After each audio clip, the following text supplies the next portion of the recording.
Hello everyone, let's start.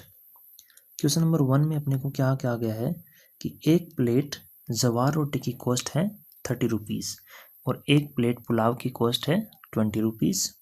और कहा गया है कि यदि हम x प्लेट जवार रोटी का और y प्लेट पुलाव का ऑर्डर कर दें तो टोटल अमाउंट को कौन सा एक्सप्रेशन डिस्क्राइब करेगा। तो चलिए देखेंगे इसको कैसे करेंगे।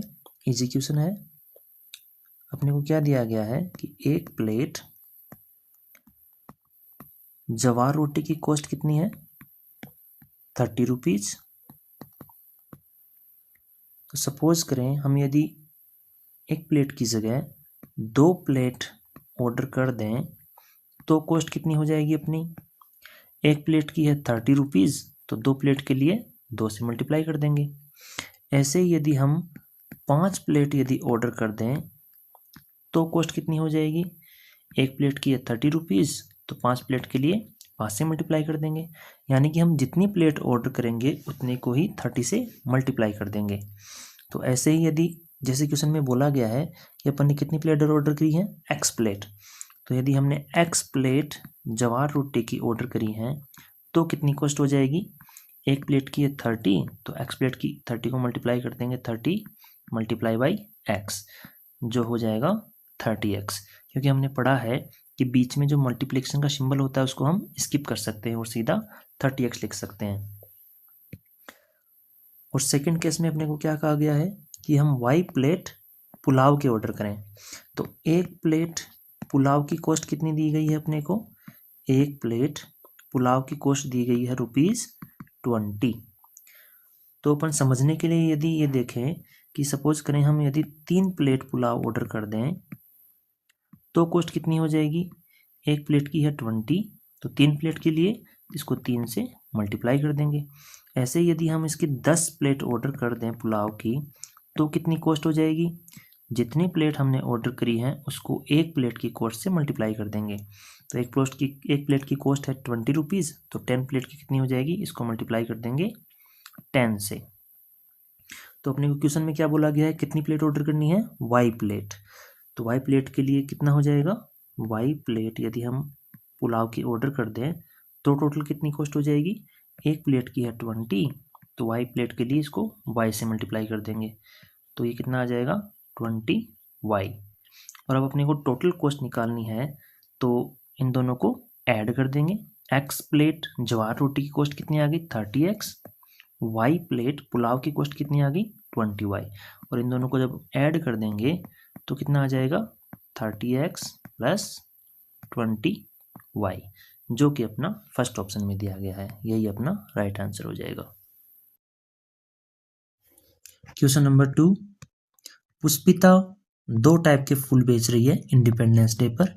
एक है चंपक का और दूसरा है मैरीगोल्ड का। पी कस्टमर्स ऐसे हैं जिन्होंने केवल चंपक का फूल खरीदा है और क्यू कस्टमर्स ऐसे हैं जिन्होंने केवल मैरीगोल्ड का फूल खरीदा है और आर कस्टमर्स ऐसे हैं जिन्होंने दोनों फूल खरीदे हैं। और पुष्पिता ने क्या किया है, जो भी उसके पास कस्टमर आया है उनको एक टिन्नी नेशनल फ्लैग और दिया है साथ में। अपने से पूछा गया है कि उसने कितने टोटल फ्लैग उस दिन दिए हैं। तो देखते हैं क्या कैसे करेंगे इस क्वेश्चन को। क्वेश्चन में दिया गया है कि एक टिन्नी नेशनल फ्लैग किसको दिया गया है, हर एक कस्टमर को। इसका मतलब यदि हम देखें कि टोटल नेशनल फ्लैग कितने हो गए होंगे, टोटल नेशनल फ्लैग उसने कितने दिए होंगे, जितने उसके पास कस्टमर आए होंगे। तो total national flag is equal to total customer. और टोटल कस्टमर कितने हैं वो अपन निकाल लेते हैं। उसके पास चंपक वाले कस्टमर कितने आए, जिन्होंने चंपक फ्लावर खरीदे हैं वो आए हैं P, दिया गया है अपने को।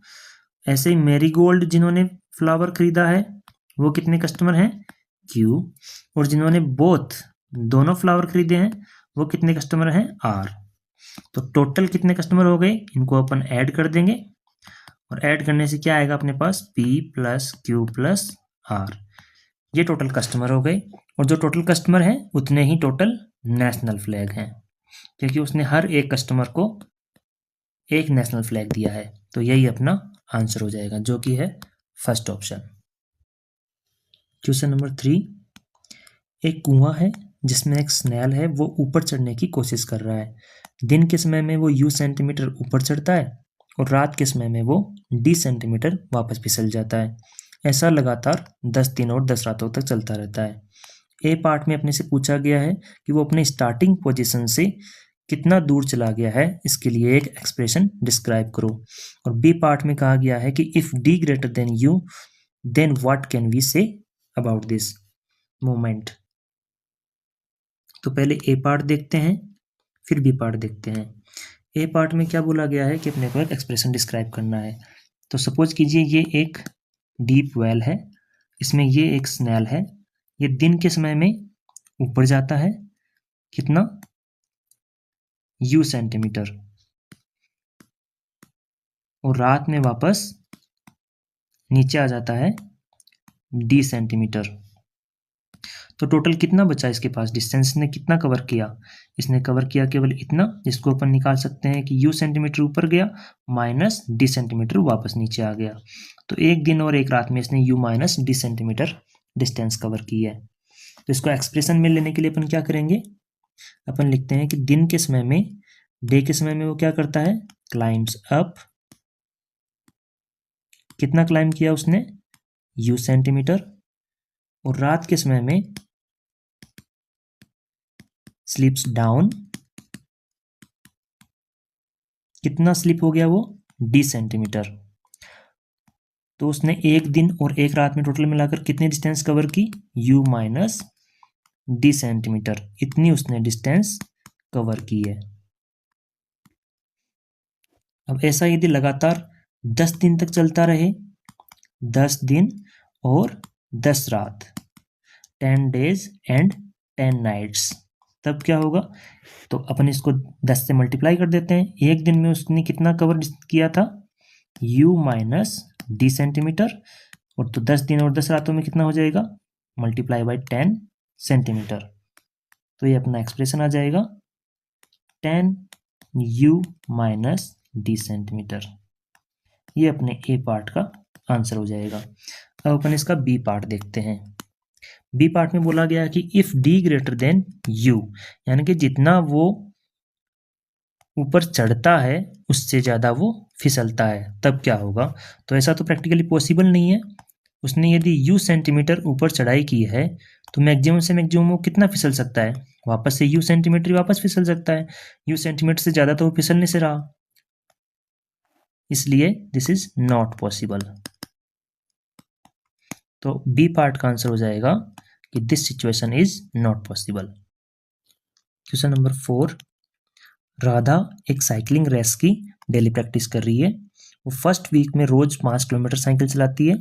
सेकेंड वीक में उसने जेड किलोमीटर से साइकिल की डिस्टेंस बढ़ा दी है, और थर्ड वीक में भी उसने फिर से और जेड किलोमीटर बढ़ा दिया है, क्योंकि क्वेश्चन में दिया गया है हर वीक वो जेड किलोमीटर डिस्टेंस बढ़ा रही है। अपने से पूछा गया है कि 3 वीक बाद में वो कितना किलोमीटर डिस्टेंस कवर कर लेगी। चलिए देखते हैं इस क्वेश्चन को कैसे करेंगे। तो अपन देखते हैं फर्स्ट वीक में उसने कितना डिस्टेंस कवर किया, उसके बाद देखते हैं सेकेंड वीक में उसने कितना डिस्टेंस कवर किया, उसके बाद देखते हैं थर्ड वीक में उसने कितना डिस्टेंस कवर किया, और टोटल डिस्टेंस के लिए तीनों वीक के डिस्टेंस को ऐड कर देंगे। तो फर्स्ट वीक में उसने कितना डिस्टेंस कवर किया है, वो रोज 5 किलोमीटर जा रही है, डेली कितना कर रही है, 5 किलोमीटर। तो होल वीक का कितना हो जाएगा, एक वीक में कितने दिन होते हैं, 7 दिन। तो अपन 5 किलोमीटर को मल्टीप्लाई कर देंगे 7 से, तो उसने पूरे वीक में 5 multiply by 7 kilometre distance cover कर ली। अब सेकेंड वीक में क्या किया उसने, जो उसकी डेली डिस्टेंस थी उसको कितने से बढ़ा दिया है उसने, जेड किलोमीटर से। तो उसकी डेली डिस्टेंस कितनी थी पहले, 5 किलोमीटर, और अब उसने बढ़ा दिए जेड किलोमीटर, तो 5 प्लस जेड किलोमीटर उसकी डेली डिस्टेंस हो गई। तो पूरे वीक की कितनी हो जाएगी, उसको अपन 7 से मल्टीप्लाई कर देंगे, क्योंकि 7 दिन होते हैं वीक में। तो 5 plus Z kilometre multiply by 7, that is equal to 7 multiply by 5 plus Z. इसको यदि अपन सोल्व करें ब्रैकेट को हटा के, तो 7 पहले मल्टीप्लाई होगा 5 से, कितना हो जाएगा, 7 5 जा 35, फिर 7 मल्टीप्लाई होगा जेड से तो हो जाएगा 7z। यह आ गया सेकेंड वीक का टोटल डिस्टेंस। थर्ड वीक के लिए क्या किया उसने, फिर से जेड किलोमीटर डेली डिस्टेंस को और बढ़ा दिया। तो अब डेली डिस्टेंस कितना हो जाए उसका, पहले कितना था 5 प्लस जेड, अब इसने जेड और बढ़ा दिया है तो प्लस का जेड और कर देंगे हम इसमें। तो टोटल डिस्टेंस कितना आ गया एक दिन का, 5 प्लस 2z, एक दिन का आ गया। तो पूरे वीक का कितना हो जाएगा, इसको अपन 7 से मल्टीप्लाई कर देंगे, 5 प्लस 2z मल्टीप्लाई बाई 7, और इसको जब सोल्व करेंगे तो कितना आएगा, 7 पहले 5 से मल्टीप्लाई होगा 35 प्लस फिर 7 2z से मल्टीप्लाई होगा 14z। यह आ गया थर्ड वीक का टोटल डिस्टेंस। अब अपने को पूरे तीनों वीक का टोटल डिस्टेंस निकालना है तो क्या करेंगे, इन तीनों को ऐड कर देंगे, फर्स्ट वीक का, सेकेंड वीक का और थर्ड वीक का, इन दोनों को ऐड कर देते हैं। तो टोटल डिस्टेंस आ जाएगी, फर्स्ट वीक का कितना है 5 multiply by 7 that is equal to 35 kilometre. तो 35 किलोमीटर फर्स्ट वीक का, सेकेंड वीक का हो जाएगा 35 प्लस 7z, ये सेकेंड वीक का हो गया, और थर्ड वीक का हो जाएगा 35 प्लस 14z। तीनों को टोटल करेंगे तो कितना आएगा 35 प्लस 35 प्लस 35, ये ऐड होकर कितना हो जाएगा 105, प्लस z वाली टर्म्स ऐड करेंगे तो 7z एंड 14z, ये कितना हो गया 21z। तो यही अपना आंसर हो जाएगा। क्वेश्चन नंबर 5 फिगर दिया गया है जिसमें एक एक्सप्रेशन w प्लस 2 बन गया है 4w प्लस 20। कैसे बना है ये अपने को ऑब्जर्व करना है, सीखना है, उसके बाद बाकी के ब्लैंक ओवल्स को फिल करना है। तो पहले अपन दिए गए एक्सप्रेशन को समझ लेते हैं, फिर बाकी के ब्लैंक ओवल्स को फिल करेंगे। तो यहाँ पर सबसे पहले अपने को सेंटर में दिया गया है w प्लस 2, इसके साथ ऑपरेशन क्या किया गया, इसमें +3 ऐड किया गया सबसे पहले। तो w प्लस 2 में जब 3 ऐड किया गया तो ये कितना बन गया w प्लस 5, जो यहाँ पे इस ओवल में आ गया। इसके बाद इस पर ऑपरेशन किया गया, इसको मल्टीप्लाई किया गया बाई 4 से। तो 4 से मल्टीप्लाई करेंगे तो सबसे पहले ये मल्टीप्लाई होगा w से, फिर मल्टीप्लाई होगा ये 5 से। इसको अपन ऐसे शो कर सकते हैं w प्लस 5 मल्टीप्लाई बाई 4। तो 4 को पहले w से मल्टीप्लाई किया तो कितना आ गया 4w, फिर प्लस, और 4 को जब 5 से मल्टीप्लाई किया तो कितना आ गया 20, तो यह आ जाएगा 4w प्लस 20।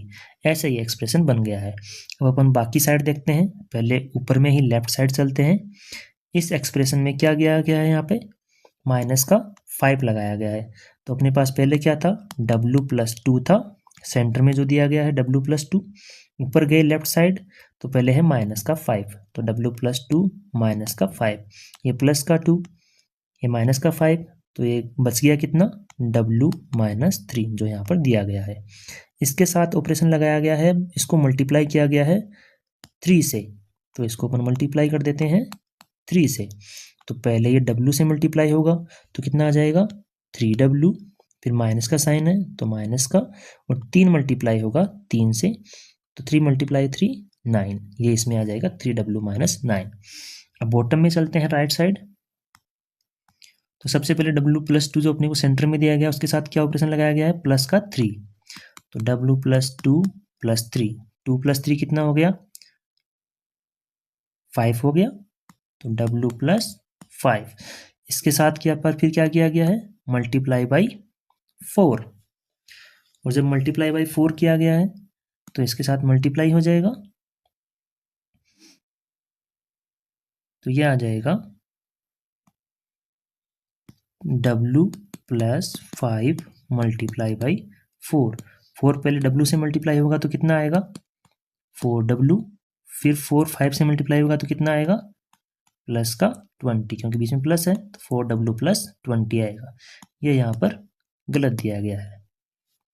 और बॉटम में लेफ्ट साइड अपन आते हैं, तो w प्लस 2 के साथ सबसे पहले माइनस का 8 किया गया है, तो w प्लस 2 माइनस का 8, ये प्लस का 2, ये माइनस का 8, तो कितना बच गया माइनस का 6, तो इस ओवल में आ जाएगा w माइनस 6।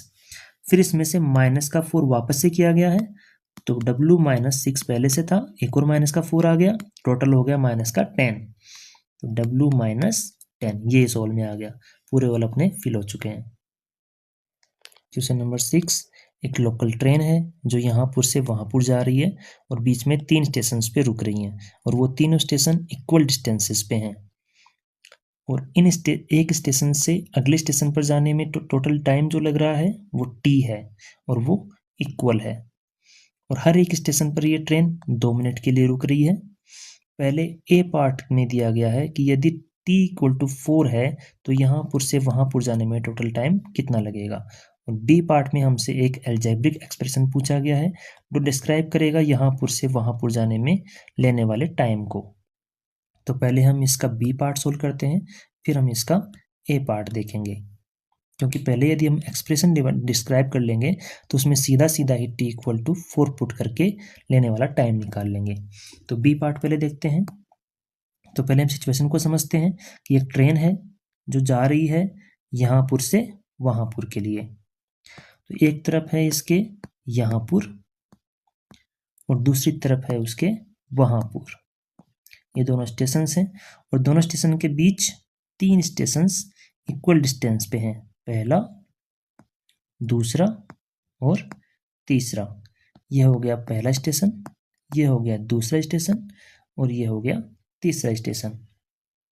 तो एज पर द क्वेश्चन क्या बोला गया है अपने को कि ये जो ट्रेन सबसे पहले यहाँ से स्टार्ट होगी तो फर्स्ट स्टेशन तक जाने में T टाइम ले रही है, फिर यहाँ पे कितनी देर तक रुक रही है, 2 मिनट के लिए रुक रही है, फिर वापस यहाँ से चल पड़ी है और नेक्स्ट स्टेशन तक जाने में T टाइम फिर से लेगी, दूसरे स्टेशन पर भी कितना रुकेगी, 2 मिनट रुकेगी और यहाँ से फिर चला और फिर थर्ड स्टेशन पे चली गई और कितना टाइम लिया, T टाइम लिया और यहाँ पे भी कितना रुकी, 2 मिनट के लिए रुकी और यहाँ से फिर स्टार्ट होकर अपने डेस्टिनेशन वहाँपुर पर पहुँच गई और इसने कितना टाइम लिया, T टाइम लिया।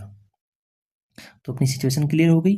ट्रेन थी यहाँपुर से वहाँपुर गई, बीच में 3 स्टेशन थे, first station, second station, third station, हर स्टेशन पर 2-2 मिनट के लिए स्टे कर रही है और एक स्टेशन से अगले स्टेशन तक जाने में उसको T टाइम लग रहा है, हर बार उसको T टाइम लग रहा है।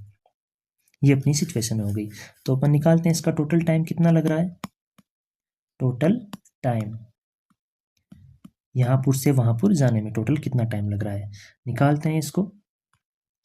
तो सबसे पहले शुरू से फर्स्ट स्टेशन तक जाने में कितना टाइम लिया इसने, T टाइम लिया, फिर वहाँ पे कितना रुका, 2 मिनट रुका, तो हो गया T+2। फिर सेकंड स्टेशन के लिए रवाना हो गई और कितना टाइम लिया उसने, T टाइम लिया और फिर सेकंड स्टेशन पे कितना रुकी, 2 मिनट रुकी, तो वापस से T+2। सेम फिर से T टाइम के लिए चली और 2 मिनट के लिए फिर से रुकी थर्ड स्टेशन पे और थर्ड स्टेशन के लिए फिर चली T टाइम के लिए और वहाँ पर पहुँच गई अपने डेस्टिनेशन पर। तो ये अपना टोटल टाइम आ गया। इन सबको ऐड करने पे अपने को क्या मिलेगा, T पहले टोटल कर लेते हैं, यहाँ पे है T, यहाँ पे है, यहाँ पे है और यहाँ पे है, टोटल कितने हो गए 4T और 2 कितने हैं 1 2 3 यानी कि 6। तो ये अपना टोटल टाइम आ गया 4T+6, जो कि एक्सप्रेशन है जो ये डिनोट कर रहा है कि टोटल टाइम कितना लिया जा रहा है। अब आते हैं अपन क्वेश्चन नंबर ए पर। क्वेश्चन नंबर ए में बोला गया है कि यदि T = 4 मिनट है तो कितना टाइम लगेगा इसको। तो अपना जो एक्सप्रेशन आया है 4T+6, इसमें अपन T की वैल्यू 4 पुट कर देते हैं, तो 4T की जगह 4+6, तो 4 और मल्टीप्लाई 4 होके 16+6, तो ये आ गया 22 मिनट। ये आ गया अपने ए पार्ट का आंसर। क्वेश्चन नंबर 7, 8 और 9 तीनों क्वेश्चन एक ही जैसे हैं। तीनों ही क्वेश्चन में आपको सिंप्लीफिकेशन करना है और सिंप्लीफिकेशन करने के लिए आपको जो 3 बेसिक बातें आनी चाहिए वो हम पहले सीखेंगे। वो यदि आपने सीख ली तो 7th और 8th और 9th क्वेश्चंस आप आराम से सोल्व कर पाएंगे। सबसे पहली चीज़ है ब्रैकेट ओपनिंग। हमने यहाँ पर 4 एग्जाम्पल लिए हैं इन चारों एग्जाम्पल को हम सोल्व करेंगे। इनसे आपको क्लियर हो जाएगा कि कैसे ब्रैकेट को ओपन करते हैं। सबसे पहला एग्जाम्पल है 5 प्लस ब्रैकेट a प्लस 3। तो इसमें सीधा सीधा ब्रैकेट ओपन हो जाएगा और कोई चेंज नहीं होगा। 5 प्लस a प्लस 3 चेंज क्यों नहीं हुआ कोई? क्योंकि ब्रैकेट के बाहर प्लस का साइन है और कोई भी चीज़ इससे मल्टीप्लाई नहीं हो रही है। तो सीधा सीधा जब ऐसा सिचुएशन हो तो ब्रैकेट को अपन सीधा हटा सकते हैं और सीधा सीधा इसको ऐसा का ऐसा लिख देंगे। सेकंड क्वेश्चन, सेकंड एग्जांपल में क्या है? 5 माइनस a प्लस 3। ब्रैकेट के बाहर जब माइनस का साइन होता है तो अंदर वाले सारे साइन चेंज हो जाते हैं। जो प्लस वाले साइन है वो माइनस के हो जाएंगे, जो माइनस वाले साइन है वो प्लस के हो जाएंगे। जब बाहर ब्रैकेट के बाहर प्लस हो तो कोई साइन चेंज नहीं, और जब माइनस हो तो ब्रैकेट के अंदर वाले सारे साइन चेंज हो जाएंगे। तो 5 माइनस, यहाँ पे a किसका है? जब a के आगे कोई साइन यहाँ पे नहीं दिया हुआ है तो इसको हम प्लस का ही मानेंगे, और 3 के आगे तो प्लस दिया हुआ है तो ये प्लस का है और a भी प्लस का हो गया। तो 5 माइनस a प्लस का है तो ये बाहर आएगा तो माइनस का, 3 प्लस का है ये बाहर आएगा तो माइनस का। क्योंकि जब ब्रैकेट के बाहर माइनस साइन होता है तो ब्रैकेट के अंदर वाले सारे साइन चेंज हो जाते हैं। तो ये हो गया 5 माइनस a माइनस 3, दोनों के साइन चेंज हो गए।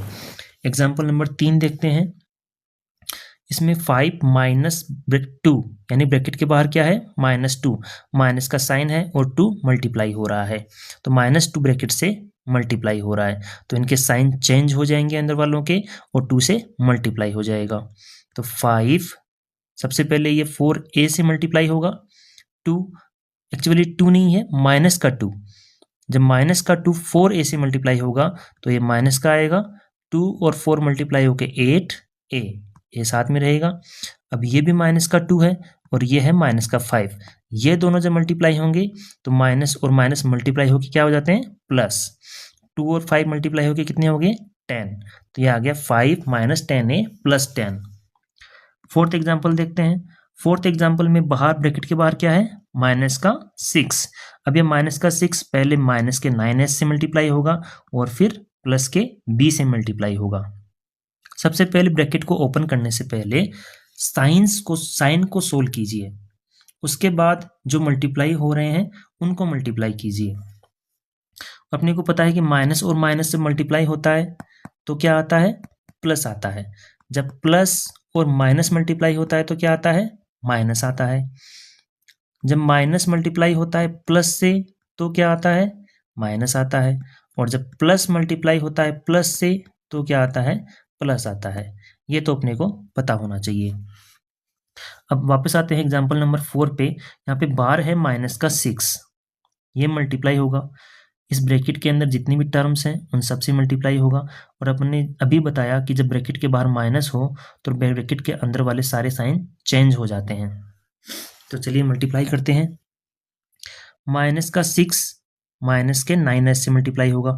सबसे पहले साइन को सोल्व करते हैं। बाहर क्या है? माइनस, अंदर क्या है? माइनस, दोनों क्या हो रहे हैं? मल्टीप्लाई। तो मल्टीप्लाई होने पे क्या होता है? माइनस और माइनस प्लस। अब करते हैं 6 को 9 से मल्टीप्लाई, तो कितना आ गया? 54, और h का h साथ में रहेगा। फिर ये माइनस का 6h किससे मल्टीप्लाई होगा? प्लस के b से। ये माइनस का है, ये प्लस का है, तो क्या आएगा? माइनस और प्लस मल्टीप्लाई होके माइनस, 6 और b मल्टीप्लाई होके 6b। ये अपना आंसर आ गया।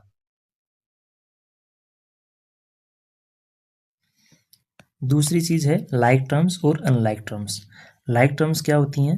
लाइक टर्म्स वो होती हैं जिनके लेटर नंबर सेम होते हैं, जिनके लेटर नंबर सेम होते हैं वो लाइक टर्म्स होती हैं। और अनलाइक टर्म्स क्या होती हैं? जिनके लेटर नंबर डिफरेंट होते हैं, जिनके लेटर नंबर डिफरेंट होते हैं वो अनलाइक टर्म्स आती हैं। तो इनको हम रिकॉग्नाइज करना सीखेंगे, इनको पहचानना सीखेंगे। सबसे पहले एग्जांपल में देखते हैं कौन सी लाइक टर्म्स हैं, कौन सी अनलाइक टर्म्स हैं। तो 9a, इसमें लेटर नंबर क्या है? a। 3b, इसमें लेटर नंबर क्या है? b। 2a, इसमें लेटर नंबर क्या है? a। ऐसे ही इसमें लेटर नंबर c, इसमें लेटर नंबर b। इनके साथ जो ये लगे हुए हैं यही लेटर नंबर है। अब किस किस के लेटर नंबर सेम है? 9a में a है, 2a में भी a है, तो ये दोनों लाइक टर्म्स हो गई। इसमें b है और इसमें भी b है, तो 3b और 6b ये दोनों लाइक टर्म्स हो गई। और c के साथ और कोई इसके जैसा c वाला टर्म नहीं है, इसलिए इसके जैसा कोई लाइक टर्म नहीं है, तो ये हो गई लाइक टर्म्स। सेकेंड एग्जाम्पल में देखते हैं, लाइक टर्म्स को पहचानते हैं। ए यहाँ पे है, ए यहाँ पे है, ए यहाँ पे है, तो ये तीनों लाइक टर्म्स हो गई हैं। उसके बाद बी यहाँ पे है और बी यहाँ पे है, तो ये दोनों लाइक टर्म्स हो गई हैं। लाइक टर्म्स को पहचानना सीख गए। और अनलाइक टर्म्स कौन सी हो गई? जो आपस में लेटर नंबर जिनके मैच नहीं करते वो अनलाइक टर्म्स हो गई। जैसे ए और बी अनलाइक टर्म है, क्योंकि इसमें ए है इसमें बी है। ऐसे ही ए और सी, इस एग्जाम्पल को लें तो इसमें ए है इसमें सी है, ये भी अनलाइक टर्म्स हैं। ये इसको लें बी और ए, इसमें बी है इसमें ए है, ये भी दोनों अनलाइक टर्म्स हैं, क्योंकि इनमें अलग अलग लेटर नंबर हैं। तीसरी चीज है एडिशन और सब्सट्रैक्शन अमंग लाइक टर्म्स। यहाँ पे ये सबसे इंपॉर्टेंट चीज है कि जो अपने लाइक टर्म्स को पहचानना सीखा है उन्हीं के बीच में एडिशन होगा या फिर सब्सट्रैक्शन होगा। अनलाइक टर्म्स के बीच में ना एडिशन हो सकता है ना सब्सट्रैक्शन हो सकता है, इसलिए पहले अपन ने लाइक टर्म्स को पहचानना सीख लिया, अब हम उनके बीच में एडिशन और सब्सट्रैक्शन कर सकते हैं। जैसे कि 3a + 9a + 8a, ये तीनों लाइक टर्म्स हैं क्योंकि सभी में a है। अब इनको ऐड कर सकते हैं हम और सब्ट्रैक्ट कर सकते हैं, जैसा अपने को दिया गया है। तो यहाँ पे प्लस दिया गया है सभी में, इसका मतलब सबको ऐड करना है। कैसे ऐड करते हैं? नॉर्मल एडिशन की तरह ही ऐड होता है। ये 3 है, ये 9 है और ये 8 है। कितना हो गया? 3 और 9 12, 12 और 8 20a। इनको सीधा सीधा ऐड कर दिया। ये दोनों लाइक टर्म्स हैं 10b - 5b। इनको माइनस करना है, कैसे माइनस होगा? जैसे सिंपल माइनस करते हैं, 10 और 5 माइनस 10 में से 5 माइनस गया तो 5 बचा और b साथ में रहेगा, 5b आ गया। माइनस का 8c प्लस का 6c, यहाँ पे एक माइनस का टर्म है एक प्लस का टर्म है, ये भी दोनों माइनस हो जाएंगे। और साइन किसका रहेगा? जो बड़ा है उसका साइन रहेगा। तो 8 में से 6 गया तो कितना बचा? 2c, लेकिन 8 वाला बड़ा था, ये माइनस का था, तो माइनस का साइन रहेगा, माइनस का 2c। फोर्थ एग्जाम्पल में क्या दिया गया है? माइनस का 3h और माइनस का 7h। यहाँ पर बच्चे बहुत गलती करते हैं। यहाँ पर बच्चे क्या कर देते हैं? माइनस और माइनस को प्लस कर देते हैं, जबकि ये नहीं होगा, क्योंकि कहीं भी अपन ने ये नहीं लिखा है कि ये दोनों मल्टीप्लाई हो रहे हैं। माइनस का 3h मल्टीप्लाई बाई 7h, ये हमने कहीं नहीं कहा है। हमने सीधा सीधा इतना पूछा है कि -3h में से 7h को माइनस करना है तो कितना आएगा। तो ऐसे क्वेश्चंस को कैसे करते हैं? जब दोनों साइन सेम हो और मल्टीप्लाई नहीं हो रहा हो तो दोनों ऐड हो जाते हैं और साइन जो है वो का वही रहेगा। जैसे माइनस का 3h है और एक और माइनस का 7h आ गया तो दोनों मिलके माइनस का 10h बन जाएंगे। इस प्रकार से सोल्व होता है। अब हम क्वेश्चन नंबर 7 सोल्व करते हैं। अपन ने तीनों बेसिक बातें सीख ली हैं, अब वो हमारी हेल्प होगी। सबसे पहला क्वेश्चन देखते हैं, ए पार्ट। ए पार्ट में अपने को इसको सिंप्लीफाई करना है। 3a + 9b - 6 प्लस का 8a - 4b - 7a प्लस का 16। अब इसमें हम इसको कैसे सोल्व करेंगे? लाइक टर्म्स को पहचानेंगे सबसे पहले। तो इसमें लाइक टर्म कौन कौन सी हैं? 3a, ए वाली टर्म्स कौन कौन सी हैं? और यहाँ पे है 8a, उसको साथ रख देंगे इसके, प्लस का 8a। और कौन सी हैं ए वाली टर्म्स? माइनस का 7a। अपन ने जितनी भी लाइक टर्म्स थी उनको साथ में रख दिया है। उसके बाद बी वाली टर्म्स प्लस का 9b, और कहाँ पे है बी? बी यहाँ पे है, माइनस का 4b। और कोई बचा? और कुछ नहीं बचा है, बाकी बचे कांस्टेंट, उनको अपन एक साथ लिख देंगे, माइनस का 6 और प्लस का 16। ये सबसे पहला स्टेप होगा अपना सिंप्लीफाई करने के लिए। अब ए वाली टर्म्स जितनी आ गई उनको सोल्व करना अपने सीख लिया है। ये दोनों प्लस के हैं, इन दोनों को अपन ऐड कर देंगे। 3a और 8a कितना हो गया? 11a - 7a प्लस का 9b - 4b माइनस का 6 प्लस का 16। अब ये दोनों माइनस हो रहे हैं तो इनको माइनस कर देंगे। 11a - 7a कितना आ गया? 4a प्लस, अब ये दोनों भी माइनस हो रहे हैं, 9b - 4b, तो ये कितना बच गया? 5b। और ये दोनों भी माइनस हो रहे हैं, माइनस का 6 है प्लस का 6 में 16 है, तो इन दोनों को माइनस कर देंगे, कितना आ जाएगा? 16 में से 6 गया तो 10 बच गया। तो ये अपना आंसर आ गया।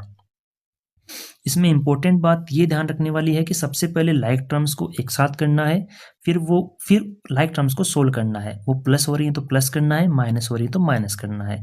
अनलाइक टर्म्स जब बचेंगी केवल, तब अपन को कुछ नहीं करना है, वो उतने का उतना ही आंसर हो जाएगा। बी पार्ट देखते हैं क्वेश्चन नंबर 7 का। बी पार्ट में सबसे पहले ब्रैकेट सोल्व करना है अपने को। 3 ब्रैकेट में है 3a माइनस 3b, फिर आगे है माइनस का 8a माइनस का 4b माइनस का 16। सबसे पहले ब्रैकेट को सोल्व करेंगे अपन।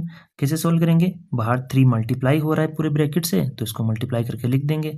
3 को सबसे पहले मल्टीप्लाई करेंगे 3a से, तो कितना आ जाएगा? 9a। फिर 3 को मल्टीप्लाई करेंगे माइनस के 3b से, तो ये प्लस का है 3, ये माइनस का है, तो माइनस का, और 3 और 3b मल्टीप्लाई होके माइनस का 9b। फिर जो बचा है वो लिख देंगे माइनस का 8a माइनस का 4b और माइनस का 16। अब हम लाइक टर्म्स को एक साथ करेंगे। a यहाँ पर है, a यहाँ पर है, तो 9a, ये है माइनस का 8a, फिर बचा है माइनस का 9b, तो माइनस का 9b माइनस का 4b और माइनस का 16। अब इनको हम जोड़ देंगे और घटा देंगे, जो भी इनमें साइन लगा हुआ है। तो इन दोनों के बीच है माइनस का साइन, तो इसमें से ये माइनस हो जाएगा। ये 9 है, ये 8 है, तो बस गया कितना? 1a।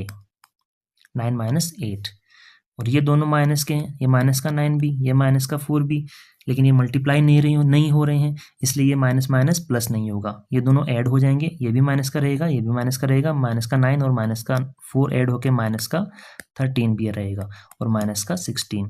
अब a के आगे 1 लगाने की कोई ज़रूरत नहीं है, हम इसको छोड़ सकते हैं। तो a माइनस 13b माइनस 16, ये इसका आंसर हो गया। पार्ट सी आपको ट्राई करना, और नहीं आए तो सॉल्यूशन मैंने दिया हुआ है। ऐसे ही पार्ट डी आपको ट्राई करना, और पार्ट ई मैं एक और सॉल्व करवा देता हूँ। अपने को क्वेश्चन में दिया गया है 8h माइनस ब्रैकेट में है 5 प्लस 7h प्लस का 9। ब्रैकेट खोलेंगे सबसे पहले। ब्रैकेट के बाहर जब माइनस का साइन है तो अंदर वाले साइन चेंज हो जाएंगे। माइनस का 5 माइनस का 7h प्लस का 9। h वाली टर्म्स को एक साथ कर लेंगे, 8h माइनस 7h। बाकी जो कांस्टेंट बचे हैं उनको लिख देंगे, माइनस का 5 प्लस का 9। 8h में से 7h गया तो 1h बच गया, 1 लगाने की जरूरत नहीं है। और माइनस का 5 और प्लस का 9, 9 में से 5 गया तो कितना बचा? प्लस का 4। ये अपना आंसर आ गया। और नेक्स्ट है एफ पार्ट। एफ पार्ट भी आप खुद ट्राई करना, यदि ना आए तो सॉल्यूशन मैंने लिख दिया है। Question number 8। क्वेश्चन नंबर 8 में अपने को 2 एक्सप्रेशन दिए गए हैं और उनको ऐड करना है। ये question same to same question number 7 की तरह है, कोई भी चेंज नहीं है। बस 2 एक्सप्रेशन दिए गए हैं जिनके बीच में अपने को प्लस का साइन लगा देना है, और सिंपल जैसे पिछले क्वेश्चन को सिंप्लीफाई किया था वैसे ही इस क्वेश्चन को भी सिंप्लीफाई करना है। अपन सबसे पहले ए पार्ट देखते हैं। ए में दिया गया है 4d माइनस का 7c प्लस का 9, और दूसरा एक्सप्रेशन है 8c माइनस का 11 प्लस का 9d। दोनों एक्सप्रेशन आ गए, दोनों को क्या करना है? ऐड करना है, दोनों को बीच में प्लस लगा देंगे। इसमें भी कोई साइन चेंज नहीं होगा क्योंकि अपन प्लस कर रहे हैं, और ये भी ऐसा कैसा रहेगा। आगे क्या करना होगा? बस इसको सिंप्लीफाई करना है जैसे अपन ने सिंप्लीफाई किया है। सबसे पहले d है तो d वाली टर्म्स देख लेते हैं। 4d, और कहाँ है d वाली टर्म? ये लास्ट में है 9d, तो हो गया प्लस का 9d। फिर सी वाली टर्म्स देख लेते हैं। यहाँ पे है माइनस का 7c, और कहाँ है सी वाली टर्म्स? यहाँ रही, प्लस का 8c। बाकी बचा कांस्टेंट, उसको लिख देते हैं, प्लस का 9 और माइनस का 11। अब अपन इसको आगे सोल्व करते हैं। 4d और 9d कितना हो गया? 13d, माइनस का 7c प्लस का 8c, एक प्लस का है एक माइनस का है, दोनों माइनस हो जाएंगे। 8 वाला बड़ा है तो प्लस का रहेगा। 8 माइनस 7 कितना बचा? 1c, तो c लिख दिया अपन ने। 9 और 11 दोनों अपोजिट साइन के हैं, दोनों माइनस हो जाएंगे। बड़ा कौन सा है? 11 वाला, तो माइनस का साइन रहेगा, और 11 में से 9 गया तो 2 बच गया। c को पहले लिखते हैं क्योंकि d के पहले आता है, तो c प्लस 13d माइनस 2। ये अपना आंसर हो जाएगा। पार्ट बी मैं आपको समझा देता हूँ। अपने पास दो एक्सप्रेशन है, पहला एक्सप्रेशन ये वाला है और दूसरा एक्सप्रेशन ये वाला है। इन दोनों को ऐड करना है, तो अपन ने पहला एक्सप्रेशन यहाँ लिख लिया है, दूसरा एक्सप्रेशन यहाँ लिख लिया है और बीच में प्लस का साइन लगा दिया है। जब प्लस का साइन लगाते हैं तो अगले वाले एक्सप्रेशन में कोई साइन चेंज नहीं होता है, ऐसा कैसे ही आ जाता है। तो हमने वापस इसको खोल के एज इट इज़ वापस लिख लिया है। फिर लाइक टर्म्स को पहचान के उनको ऐड कर दिया है और माइनस कर दिया है जो भी उनके साथ साइन लगा हुआ था, और अपन ने सोल्व करके आंसर निकाल दिया है। नेक्स्ट ऐसे ही सी पार्ट है इसका, आप खुद ट्राई कीजिएगा, नहीं आता है तो आप सॉल्यूशन देख सकते हैं यहाँ से। डी पार्ट भी आप खुद ट्राई कीजिएगा, नहीं आता है तो सॉल्यूशन मैंने यहाँ पे कर दिया है। ई पार्ट में थोड़ा सा मैं आपको बता देता हूँ कि सेम अपन ने वही किया है, पहले पहला एक्सप्रेशन फिर दूसरा एक्सप्रेशन, बीच में प्लस लगा दिया है, एज इट इज दोनों को लिख दिया है वापस से। लाइक टर्म्स इसमें एक है 13m, दूसरा है माइनस का 13m, इन दोनों को एक साथ लिख दिया। फिर इसकी लाइक टर्म्स दूसरी है माइनस का 12n प्लस का 12n, तो इन दोनों को एक साथ लिख दिया है हमने। और जब दोनों सेम लाइक टर्म्स हो और अपोजिट साइन की हो, एक प्लस की और एक माइनस की, ये प्लस का 13m ये माइनस का 13m, तो ये इसमें से माइनस हो जाएगा तो कितना बचेगा 0m। ऐसे ये दोनों भी सेम है, एक प्लस का 12n है एक माइनस का 12n है, तो दोनों माइनस होके 0 बचा, तो फाइनल आंसर अपना 0 आ गया। ऐसा ही क्वेश्चन अगला एफ पार्ट है, इसमें भी सेम जैसा ई पार्ट में हो रहा था वैसा ही हो रहा है।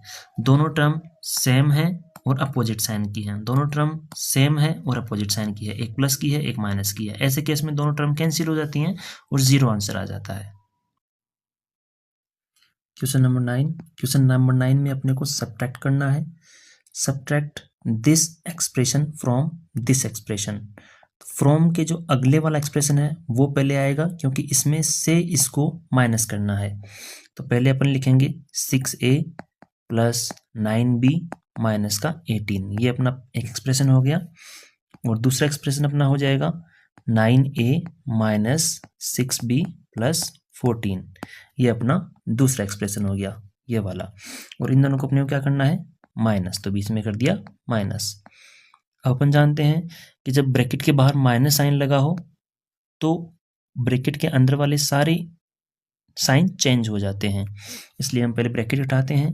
तो पहला एक्सप्रेशन तो ऐसा कैसा आ जाएगा 6a प्लस 9b माइनस का 18। अगले वाले एक्सप्रेशन में क्या होगा, सारे साइन चेंज हो जाएंगे, जो माइनस का है वो प्लस का हो जाएगा, जो प्लस का है वो माइनस का हो जाएगा। तो ये 9a प्लस का है तभी हो जाएगा माइनस का, ये माइनस का है तो ये हो जाएगा प्लस का, ये प्लस का 14 है तो ये हो जाएगा माइनस का 14। अब अपने को इसको सिंप्लीफाई करना है, जैसे अपन ने पिछले एग्जांपल्स में किए हैं। पिछले क्वेश्चन अपने बहुत सारे सोल्व कर लिए हैं सिंप्लीफिकेशन वाले, वैसे इसको सिंप्लीफाई करना है। पहले सबसे पहले ए वाली टर्म्स को देखते हैं कहाँ कहाँ है, एक 6a है और एक माइनस का 9a है, इन दोनों को एक साथ कर लेते हैं 6a माइनस 9a। और बी वाली टर्म्स कहाँ कहाँ है, एक 9b है और एक 6b है, तो प्लस का 9b और प्लस का ही 6b, बचा जो कांस्टेंट वो अपन लिख देते हैं माइनस का 18 माइनस का 14। एक 6a माइनस 9a कितना बच गया माइनस का 3a, 9b प्लस का 6b ये हो गया 15b, और माइनस का 18 और माइनस का 18 दोनों माइनस हैं तो ये हो जाएगा कितना 32, और यही अपना आंसर हो जाएगा। बी पार्ट देखते हैं इसका। बी पार्ट में पहला एक्सप्रेशन अपन फ्रॉम के अगले वाला लेंगे, उसके बाद ये लिखेंगे क्योंकि इसमें से इसको माइनस करना है। तो पहले एक्सप्रेशन लिखेंगे 7y माइनस 10 प्लस 3x, और दूसरा एक्सप्रेशन लिख लेंगे अपन माइनस का 15x प्लस का 13 और माइनस का 9y। ये दोनों एक्सप्रेशन हो गए, और अपने को क्या करना है इन दोनों को माइनस करना है, सब्ट्रैक्ट करना है। तो देखिए अब इसको हम सोल्व करते हैं। तो 7y माइनस का 10 प्लस का 3x, ये एक्सप्रेशन तो ऐसा कैसा आ जाएगा। और अगले एक्सप्रेशन में ब्रैकेट से पहले माइनस का साइन है तो अंदर वाले सारे साइन चेंज हो जाएंगे, जो माइनस का है वो प्लस का हो जाएगा और जो प्लस का है वो माइनस का हो जाएगा। तो यहाँ पे ये 15x माइनस का है तो इसको कर देंगे प्लस का 15x। आगे देखें तो ये जो 13 है ये प्लस का है तो ये हो जाएगा माइनस का 13, और ये अगला जो साइन है माइनस का 9y, ये माइनस का है तो ये हो जाएगा प्लस का 9y। साइन अपन ने लिख दिए हैं, अब अपन इसको सोल्व करते हैं बस केवल। तो 7y और 9y ये दोनों एक साथ लिख देते हैं क्योंकि दोनों लाइक टर्म्स हैं, दोनों y वाली टर्म्स हैं। फिर x और ये x, इन दोनों को एक साथ लिख देते हैं। 3x प्लस 15x, बचा जो कांस्टेंट है उसको उसके साथ लिख देते हैं, माइनस का 10 और माइनस का 13। अब इनको ऐड कर देते हैं और जो साइन लगा हुआ है उस हिसाब से ऑपरेट कर देते हैं। तो 7y और प्लस 9y दोनों ऐड हो जाएंगे, कितना हो जाएगा 16y। 3x और 15x ये भी दोनों प्लस में हैं तो ये भी ऐड हो जाएंगे 18x। माइनस का 18 और माइनस का 13 दोनों मिलकर कितना माइनस का हो जाएगा 23। तो यही अपना आंसर हो जाएगा। इस हिसाब से आपको बाकी सोल्व करने हैं, खुद से आप ट्राई कीजिएगा। इसका पार्ट सी है, आप ट्राई कीजिएगा, अदरवाइज मैंने सॉल्यूशन लिख दिया है, आप यहाँ से हेल्प ले सकते हैं। ऐसे ही पार्ट डी, पार्ट ई और पार्ट एफ, ये आप खुद से ट्राई कीजिएगा और मैंने सॉल्यूशन तो दे ही रखे हैं। क्वेश्चन नंबर 10, क्वेश्चन नंबर 10 में हमें अलजेब्रिक एक्सप्रेशंस दिए हुए हैं ए और बी, अपने को इनके अकॉर्डिंग सिचुएशन डिस्क्राइब करनी है ताकि उन सिचुएशंस को जब हम अलजेब्रिक एक्सप्रेशंस में कन्वर्ट करें तो ये वाले अलजेब्रिक एक्सप्रेशन जनरेट होने चाहिए। जैसे हमने ए पार्ट के लिए एक सिचुएशन डिस्क्राइब की है कि आपका एक एग्ज़ाम पेपर है, उस एग्ज़ाम पेपर में दो टाइप के क्वेश्चंस हैं, एक है लॉन्ग आंसर टाइप क्वेश्चंस और एक है शॉर्ट आंसर टाइप क्वेश्चंस। जो लॉन्ग आंसर टाइप क्वेश्चंस हैं वो हर एक क्वेश्चन 8 मार्क्स का है, जो शॉर्ट आंसर टाइप क्वेश्चंस हैं वो हर एक क्वेश्चन 3 मार्क्स का है। और आपसे पूछा गया है कि टोटल जो पेपर में लॉन्ग आंसर टाइप क्वेश्चंस हैं वो कितने आए हैं, x क्वेश्चंस आए हैं, और जो शॉर्ट आंसर टाइप क्वेश्चंस आए हैं वो कितने आए हैं, y आए हैं। तो हमें बताना है कि उस क्वेश्चन पेपर में मैक्सिमम मार्क्स कितने होंगे। तो मैक्सिमम मार्क्स अपन निकालने के लिए क्या करेंगे उस क्वेश्चन पेपर का, total marks of long answer type questions and total marks of short answer type questions को ऐड कर देंगे। दोनों टाइप के क्वेश्चंस के टोटल मार्क्स को ऐड कर देंगे तो उस पेपर के मैक्सिमम मार्क्स आ जाएंगे। तो इसको सोल्व करके देखें अपन कैसे निकालेंगे। एक लॉन्ग आंसर टाइप क्वेश्चंस का मार्क्स कितना है 8 मार्क्स, और उस लॉन्ग क्वेश्चंस हैं कितने पेपर में, x क्वेश्चंस हैं, तो इसको मल्टीप्लाई कर देंगे x से, plus total marks of short answer type questions. तो एक शॉर्ट क्वेश्चन कितने नंबर का है 3 मार्क्स का है, और टोटल शॉर्ट क्वेश्चंस है कितने पेपर में, उससे मल्टीप्लाई कर देते हैं, यह है y।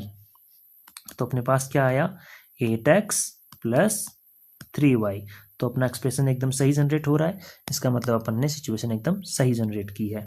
ऐसे ही बी पार्ट की यदि हम देखें तो बी पार्ट के लिए हमने एक सिचुएशन डिस्क्राइब की है कि एक शॉपकीपर है, उस शॉपकीपर के पास x बॉक्सेज हैं एप्पल के, और हर एक बॉक्स में 15 एप्पल्स हैं, और जब उस शॉपकीपर ने वो बॉक्सेस खोले तो उसके पास 2 एप्पल सड़े हुए मिले, हर एक बॉक्स में 2 एप्पल उसको सड़े हुए मिले।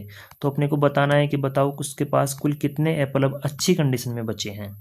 तो अपन कैसे निकालेंगे अब, तो अपन निकालेंगे रिमेनिंग एप्पल्स, उसके पास कितने एप्पल्स अच्छी कंडीशन में बचे हैं। तो कैसे निकालेंगे, टोटल एप्पल, उसके पास टोटल एप्पल कितने हैं पहले ये निकाल लेंगे, उसमें से माइनस कर देंगे रोटन एप्पल्स, कितने सड़े हुए एप्पल हैं उसके पास, वो माइनस कर देंगे। तो टोटल एप्पल कैसे निकालेंगे, उसके पास बॉक्सेस कितने हैं, x बॉक्सेस हैं, और हर बॉक्स में कितने एप्पल हैं 15 एप्पल हैं, हर बॉक्स में 15 एप्पल हैं, और टोटल बॉक्सेस कितने हैं x। तो इसको टोटल एप्पल निकालने के लिए x से मल्टीप्लाई कर देंगे, टोटल एप्पल हो गए 15x। इसमें से माइनस कर देंगे अपन सड़े हुए एप्पल, तो सड़े हुए एप्पल कितने हैं 2 हर एक बॉक्स में, तो टोटल सड़े हुए एप्पल कितने हो गए 2 मल्टीप्लाई x। तो अपने पास एक्सप्रेशन आ गया 15x माइनस 2x, और यही अपने को जनरेट करना था। तो अपने दोनों सिचुएशंस एकदम सही है। Question number 11। क्वेश्चन नंबर 11 में हमें क्या दिया गया है कि हमें पास एक रस्सी है, उस रस्सी को काटा गया है, बिना मोड़े यदि हम उसको सीधा का सीधा काटें तो अपने पास 2 पीस आते हैं, और यदि हम उस रस्सी को एक बार मोड़ दें और फिर काटें तो अपने पास कितने पीसेज आते हैं? 1 2 3 पीसेज आते हैं। उस रस्सी को यदि हम 2 बार मोड़ें और फिर काटें तो अपने पास कितने पीसेज आते हैं? 1 2 3 4 पीसेज आते हैं। और ऐसे ही अपने को आगे पूछा गया है कि यदि हम रस्सी को 10 टाइम्स फोल्ड कर दें और फिर काटें तो अपने पास कितने पीसेज आएंगे। और नेक्स्ट हमसे पूछा गया है कि यदि हम रस्सी को ऐसे ही 8 टाइम फोल्ड करें और फिर काटें तो रस्सी के कितने पीसेज आएंगे, उसको हम किस एक्सप्रेशन से डिस्क्राइब करेंगे। चलिए देखते हैं इसको कैसे निकालेंगे। एक साइड हम लिखते हैं फोल्डिंग टाइम्स और एक साइड लिखते हैं नंबर ऑफ पीसेज, काटने के बाद अपने को कितने पीसेज मिले। चलिए देखते हैं। सबसे पहले अपन ने सीधी रस्सी को काटा है, एक भी टाइम फोल्ड नहीं किया तो 0 टाइम। सेकेंड टाइम एक बार फोल्ड किया है तो 1, और थर्ड टाइम अपन ने उसको 2 बार फोल्ड किया है तो 2। अब देखते हैं, जब सीधा सीधा काटा तो अपने पास कितने टुकड़े मिले? 2 टुकड़े मिले। एक बार फोल्ड करके काटा तो कितने टुकड़े मिले? 3 टुकड़े मिले। और जब 2 बार फोल्ड करके काटा तो कितने अपने को पीसेज मिले? 4 पीसेज मिले। तो अपन देख सकते हैं यहाँ पे कि 2 ज़्यादा पीसेज मिल रहे हैं। यदि अपन ने एक बार भी फोल्ड नहीं किया तो 2 पीसेज मिले, एक बार फोल्ड करके काटा तो 3 पीसेज मिले, और यदि 2 बार फोल्ड करके काटा तो 4 पीसेज मिले। ऐसे ही यदि हम 3 बार फोल्ड करके काटते तो कितने पीसेज मिलते? 2 ज़्यादा मिलते, यानी कि 5 पीसेज मिलते। और ऐसे ही यदि अपन चलते जाएं और जो क्वेश्चन में पूछा गया है कि इसको यदि हम 10 टाइम्स फोल्ड करते हैं तो कितने पीसेज मिलते? उससे 2 ज़्यादा, यानी कि 12 पीसेज मिलते। ये अपना एक आंसर हो गया। और सेकेंड टाइम उसने पूछा है यदि हम रस्सी को R टाइम फोल्ड करते तो कितने पीसेज मिलते? तो सीधी सी बात है, R से 2 ज़्यादा मिलते, यानी कि R + 2 पीसेज मिलते। ये अपना सेकेंड आंसर हो गया। Question number 12। क्वेश्चन नंबर 12 में अपने को दिया गया है कि कुछ स्क्वायर्स बनाए गए हैं मैच स्टिक्स के मदद से। तो जितने स्क्वायर्स बढ़ते जा रहे हैं उतनी ही मैच स्टिक्स भी बढ़ती जा रही हैं। अपने को वो पैटर्न आइडेंटिफाई करना है। और फिर ये हमसे पूछा गया है कि यदि ऐसे ही 10 स्क्वायर्स बनाए जाएं मैच स्टिक्स से तो कितनी मैच स्टिक्स रिक्वायर्ड होंगी, और यदि डब्ल्यू स्क्वायर्स बनाए जाएं तो कितनी मैच स्टिक्स रिक्वायर्ड होंगी, ये हमसे पूछा गया है। तो देखते हैं पहले क्या पैटर्न है। जब एक स्क्वायर बनाया गया तो कितनी मैच स्टिक्स लग रही है? यहाँ पे 4, 1 2 3 और 4। जब 2 स्क्वायर बनाए गए हैं तब कितनी लग रही है? तो एक स्क्वायर तो पहले वाला था ही, इसमें कितनी एक्स्ट्रा और जुड़ी? 1 2 3, यानी कि 4 + 3, 7 मैच स्टिक्स इसमें हो गई हैं टोटल। और अब कितनी हो गई हैं? 3 स्क्वायर्स हो गए हैं। तो 2 स्क्वायर्स तक तो अपने को पता है कितनी स्टिक्स थी? 7। अब इसमें कितनी और ऐड होगी? 3 और ऐड हो गई हैं। तो कितनी हो गई? 10 मैच स्टिक्स टोटल हो गई हैं। तो देखते हैं इसका पैटर्न क्या हो गया। एक साइड अपन लिखते हैं नंबर ऑफ स्क्वायर्स और एक साइड लिखते हैं number of match sticks required. Number of match sticks required. तो जब एक स्क्वायर था अपने पास तो कितनी मैच स्टिक लगी? 4। जब 2 स्क्वायर थे तब कितनी मैच स्टिक? 7। और जब 3 स्क्वायर थे तो कितनी? 10। तो अपन देख सकते हैं कि एक स्क्वायर में 4, यानी कि इसके मल्टीप्लाई कर दें 3 से और +1 तो हो गए 4।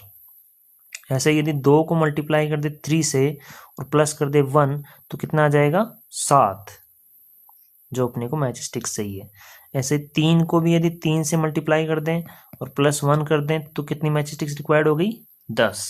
तो अपना एक पैटर्न बन गया। फिर ऐसे ही यदि अपन निकालें, कितना पूछा गया अपने को? 10 स्क्वायर, यदि 10 स्क्वायर होंगे तो अपने क्या करेंगे, कितनी मैच स्टिक्स होंगी, 10 को मल्टीप्लाई करेंगे 3 से और प्लस कर देंगे 1, तो कितनी आ जाएगी 30 + 1, that is 31 match sticks required होंगी। ये अपना एक आंसर हो गया। और आगे पूछा गया यदि ऐसे डब्ल्यू स्क्वायर्स हो तो डब्ल्यू स्क्वायर्स हो तो डब्ल्यू को भी अपन किससे मल्टीप्लाई कर देंगे, 3 से मल्टीप्लाई कर देंगे और +1 कर देंगे, तो कितना आ जाएगा 3W + 1। ये अपना एक्सप्रेशन आ गया और ये अपना सेकंड आंसर हो गया। Question number 13। क्वेश्चन नंबर 13 में हमें 3 कलर दिए गए हैं, रेड, येलो और ग्रीन, और उनकी एक सीक्वेंस बनाई गई है। उस सीक्वेंस को आगे बढ़ाया गया है और अपने से पूछा गया है कि पोजीशन नंबर 90, 190 और 343 पे कौन से कलर्स आएंगे। और उसके बाद अपने से एक और चीज़ पूछी गई है कि हर एक कलर की पोजीशन को डिस्क्राइब करने वाला एक्सप्रेशन लिखना है। ठीक है, तो हम इसी सीक्वेंस को यदि ऑब्जर्व करें और उस सीक्वेंस को आगे बढ़ाएं तो अपने पास कौन सा आगे कलर आएगा, देखते हैं। तो सबसे पहले अपने पास कौन सा कलर था, रेड, येलो, ग्रीन, येलो और वापस से रेड आ गया। तो इसका मतलब अपना एक ग्रुप बन गया है जो रिपीट हो रहा है, ये वाला रेड, येलो, ग्रीन, येलो, और फिर वापस से यही ग्रुप रिपीट होगा। तो इसको अपन वापस से लिख सकते हैं कि अपने पास क्या आ गया है, वापस से यही ग्रुप रेड,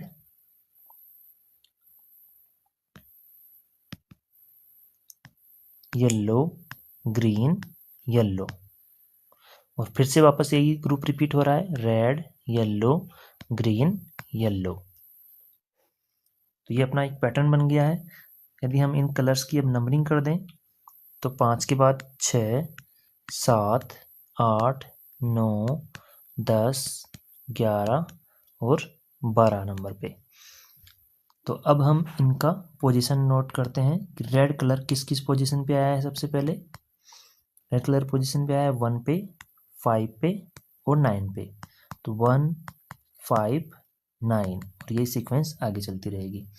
उसके बाद यदि हम येलो कलर की पोजीशन फाइंड करें तो येलो कलर किसकी पोजीशन पे आया है, 2 पे, 4 पे, 6 पे, 8 पे, 10 पे, यानी कि ये सभी इवन नंबर्स पे आया है, 2, 4, 6, 8, 10 और आगे ऐसे ही चलती रहेगी सीक्वेंस।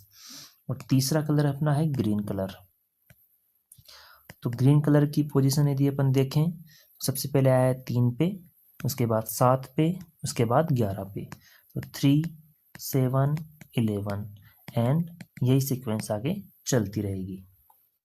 तो ये अपने पास तीनों कलर्स की पोजीशन की सीक्वेंस आ गई है। अब यदि हम इसको ऑब्जर्व करें तो अपन देख सकते हैं कि सारे इवन नंबर्स जो हैं वो येलो कलर्स में आएंगे, कोई भी ओड नंबर येलो कलर में नहीं है।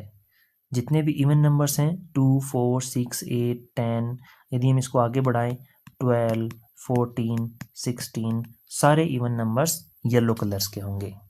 जिस जिस पोजीशन पे इवन नंबर होगी उस पोजीशन पे येलो कलर होगा, और बाकी ओड पोजीशंस पे रेड कलर भी हो सकता है और ग्रीन कलर भी हो सकता है।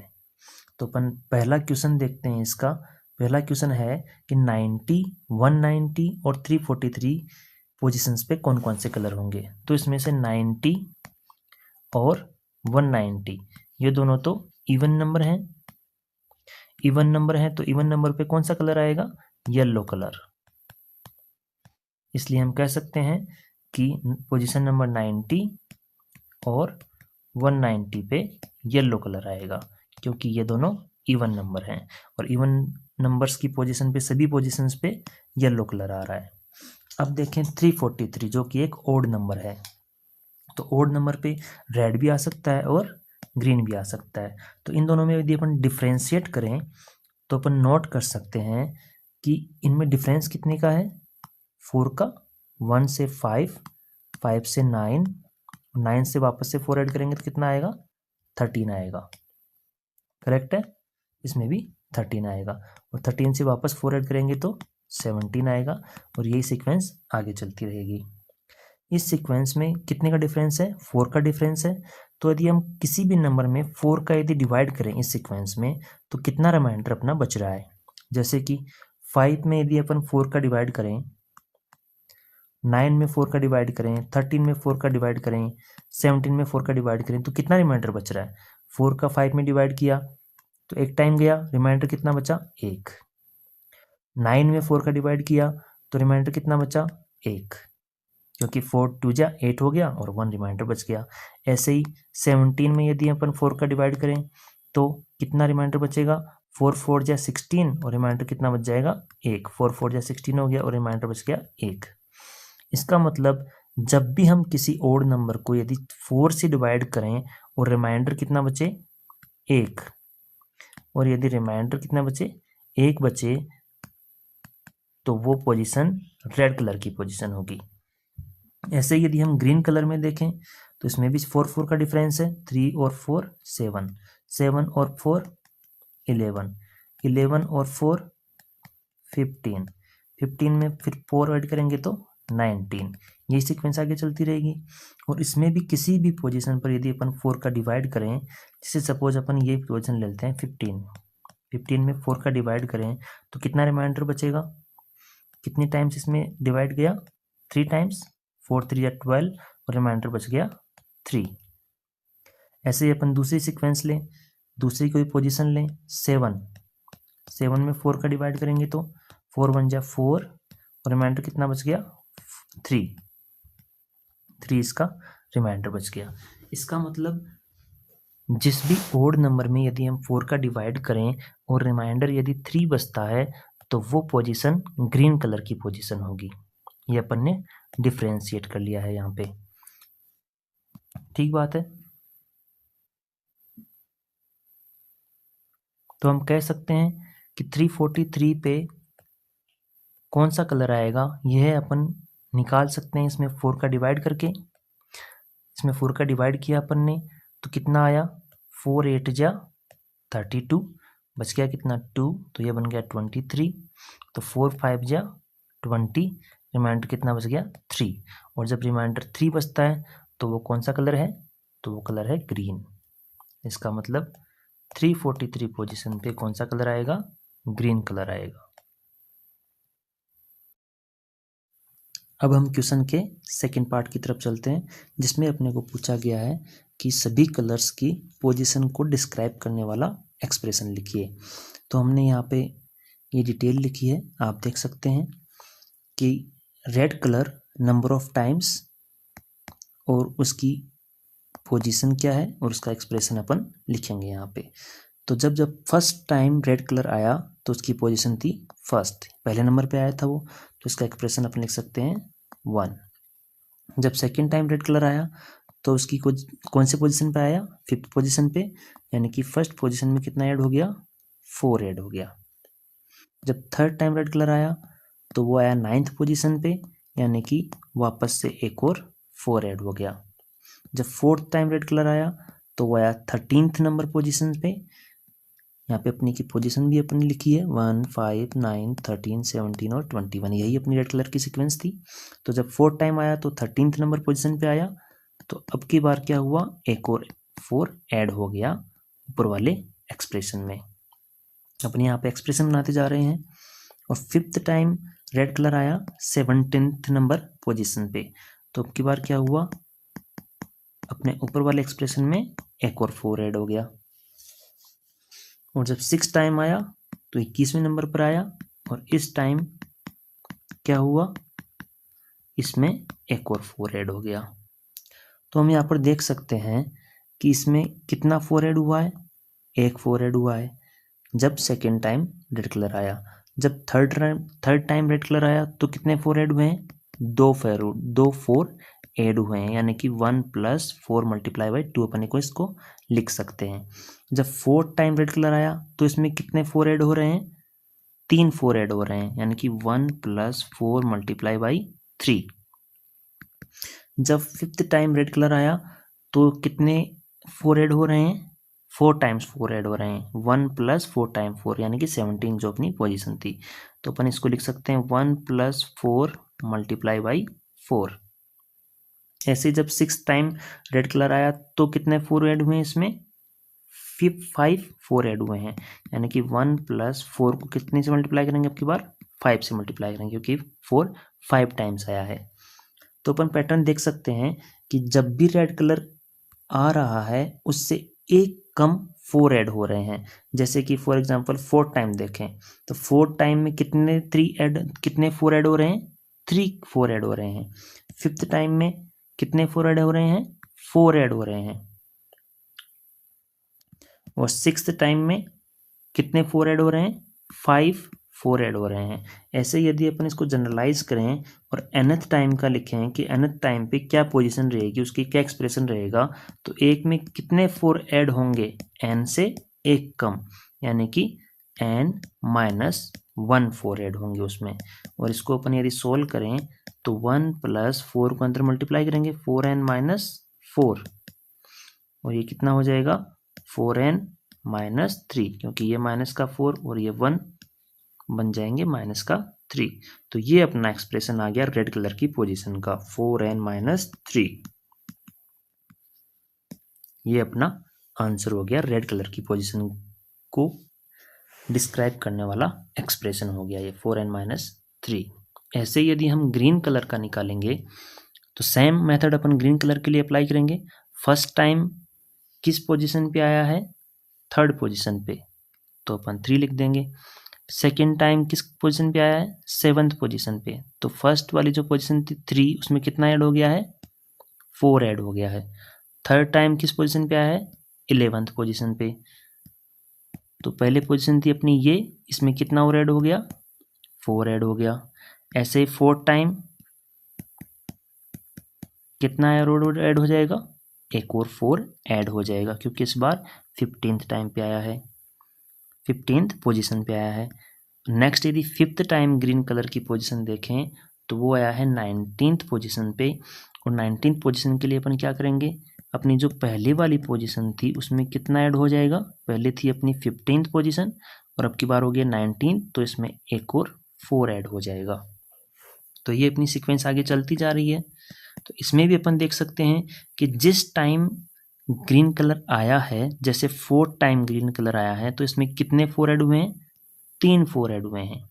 ऐसे ही 6th टाइम जब 4 आएगा तो उसमें कितने 4 ऐड होंगे, 3 में, क्योंकि 3 तो हर एक एक्सप्रेशन में चल रहा है अपना, तो 3 में कितने 4 ऐड होंगे, जब 6 टाइम आएगा तो एक कम, यानी कि 5 बार 4 ऐड हो जाएंगे। ऐसे यदि हम देखें कि 10th टाइम जब ग्रीन आएगा तो कितने 4 उसमें ऐड होंगे, तो 3 में कितने 4 ऐड होंगे, 9 4 ऐड होंगे, 4 × 9, क्योंकि अपन ऊपर वाले एक्सप्रेशन से देख सकते हैं इन सब से कि जब जब ग्रीन कलर आया है, जैसे तीसरी बार ग्रीन कलर आया है तो 3 में कितने 4 ऐड हुए हैं, 2, जब 5वीं बार आया है तो 4, जब 6ठी बार आया है तो 5, जब 10वीं बार आया है तो 9। ऐसे ही यदि हम इसको जनरलाइज करें तो जब nवीं बार आएगा ग्रीन कलर तो 3 में कितने 4 ऐड होंगे, n से एक कम, यानी कि n - 1। और इसको जब अपन सोल्व करेंगे, ब्रैकेट हटाएंगे तो 4 अंदर मल्टीप्लाई हो जाएगा, 4n, और -1 से मल्टीप्लाई होगा तो 4n - 4। और इसको जब अपन सोल्व करेंगे तो आएगा 3 + 4n - 4, दैट इज 4n - 1। यही अपना आंसर हो जाएगा। तो ग्रीन कलर की पोजीशन को डिस्क्राइब करने वाला एक्सप्रेशन हो गया 4n - 1। ये अपना आंसर हो गया। और बच गया अपना लास्ट येलो कलर। तो येलो कलर में देखें अपन, जब फर्स्ट टाइम येलो कलर आया तो उसकी पोजीशन 2 है, जब सेकंड टाइम येलो कलर आया तो उसकी पोजीशन 4 है, थर्ड टाइम 6 है, fourth time 8th position, 5th time 10th position. तो उसमें तो अपन सीधा सीधा ऑब्जर्व कर सकते हैं कि ये किससे डबल टाइम पोजीशन पे आ रहा है। फर्स्ट टाइम आया तो इसको मल्टीप्लाई 2 से कर देंगे, second position, second time 4th position पे, थर्ड टाइम 3 × 2 6th पोजीशन पे, फोर्थ टाइम 4 × 2 8th पोजीशन पे, और 5th टाइम × 2 10th पोजीशन पे। यानी कि जब भी येलो कलर आ रहा है तो उसकी पोजीशन उसकी डबल टाइम हो रही है। तो इसी को यदि अपन जनरलाइज करें तो जब nth टाइम येलो कलर आएगा तो उसकी पोजीशन क्या रहेगी, n multiply by 2 that is 2n। तो ये हो गया येलो कलर का एक्सप्रेशन। तो अपने पास तीनों कलर के एक्सप्रेशन आ गए हैं, रेड, ग्रीन और येलो। रेड का अपने पास आया है 4n-3, ग्रीन का आया है 4n-1 और येलो का आया है 2n-1, 2n ओनली। तो ये इसका आंसर हो गया। क्वेश्चन नंबर 14, अपने को एक पैटर्न दिया गया है जिसको ऑब्जर्व करना है और ये बताना है कि 4th स्टेप, 10th स्टेप और 50th स्टेप पे कितने स्क्वायर्स होंगे। और इसके लिए हमें एक जनरल फॉर्मूला लिखना है और फिर यदि हमें स्क्वायर्स के वर्टिसेस काउंट करने हो तो उस फॉर्मूले में क्या चेंज होगा ये भी हमें बताना है। तो देखते हैं फर्स्ट स्टेप में कितने स्क्वायर्स हैं, 5 स्क्वायर्स हैं, 1 2 3 4 5। सेकेंड स्टेप में कितने स्क्वायर्स हैं, इसमें अंदर वाले में 5 हो गए तो बाहर कितने और ऐड हो गए, 4। 5 और 4 9। अब इस शेप का अपन ने निकाल लिया है, पिछली स्टेप में 9 स्क्वायर्स थे और अब और कितने ऐड हो गए, 4। तो टोटल कितने हो गए, 13 स्क्वायर्स। इसी पैटर्न को हम काम में लेते हैं, एक साइड लिखते हैं स्टेप और एक साइड स्क्वायर्स। फर्स्ट स्टेप में कितने स्क्वायर थे, 5। सेकंड स्टेप में 9, थर्ड स्टेप में 13। तो अपन ऑब्जर्व कर सकते हैं कि एक फर्स्ट में 5, सेकंड में 9, थर्ड में 13।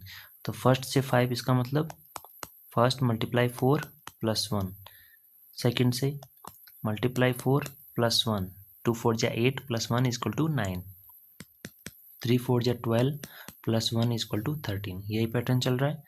तो इसी प्रकार से अपन यदि 4th स्टेप में देखें तो कितना आएगा, 4 मल्टीप्लाई 4 प्लस 1 यानी कि 17 स्क्वायर आएंगे। एक तो ये अपना आंसर हो गया। और एक फिर पूछा है स्टेप 10 में, तो 10 का भी निकाल लेते हैं। 10 multiply 4 plus 1 that is equal to 41। फिर पूछा है स्टेप नंबर 50, तो 50 multiply 4 plus 1 that is 201 square होंगे। और ऐसे ही यदि इसको अपन इन जनरल करें एक फॉर्मूला डिराइव करने के लिए, तो सपोज कीजिए आरवी स्टेप में कितने स्क्वायर होंगे इस पैटर्न में, तो R multiply 4 plus 1, R multiply 4 plus 1, ये हो जाएगा 4r प्लस 1। ये हो जाएगा अपना जनरल एक फॉर्मूला। तो अपना फॉर्मूला क्या निकल के आया, 4r प्लस 1, यानी कि r यहाँ पे स्टेप है,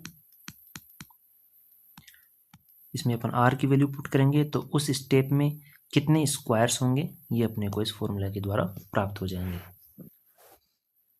ऐसे आगे बोला गया है कि यदि अपने को नंबर ऑफ वर्टिसेस फाइंड करने हो तो इस फॉर्मूले में क्या चेंज होगा। तो अपने पास आ गया नंबर ऑफ स्क्वायर्स। इस फॉर्मूले से क्या आएंगे, number of squares 4r plus 1। और एक स्क्वायर में कितने वर्टिसेस होते हैं, अपना एक स्क्वायर है, इसमें कितने वर्टिसेस हैं, 1 2 3 4, 4 वर्टिसेस हैं। तो 4r प्लस 1 में कितने वर्टिसेस होंगे, इसको 4 से मल्टीप्लाई कर देंगे।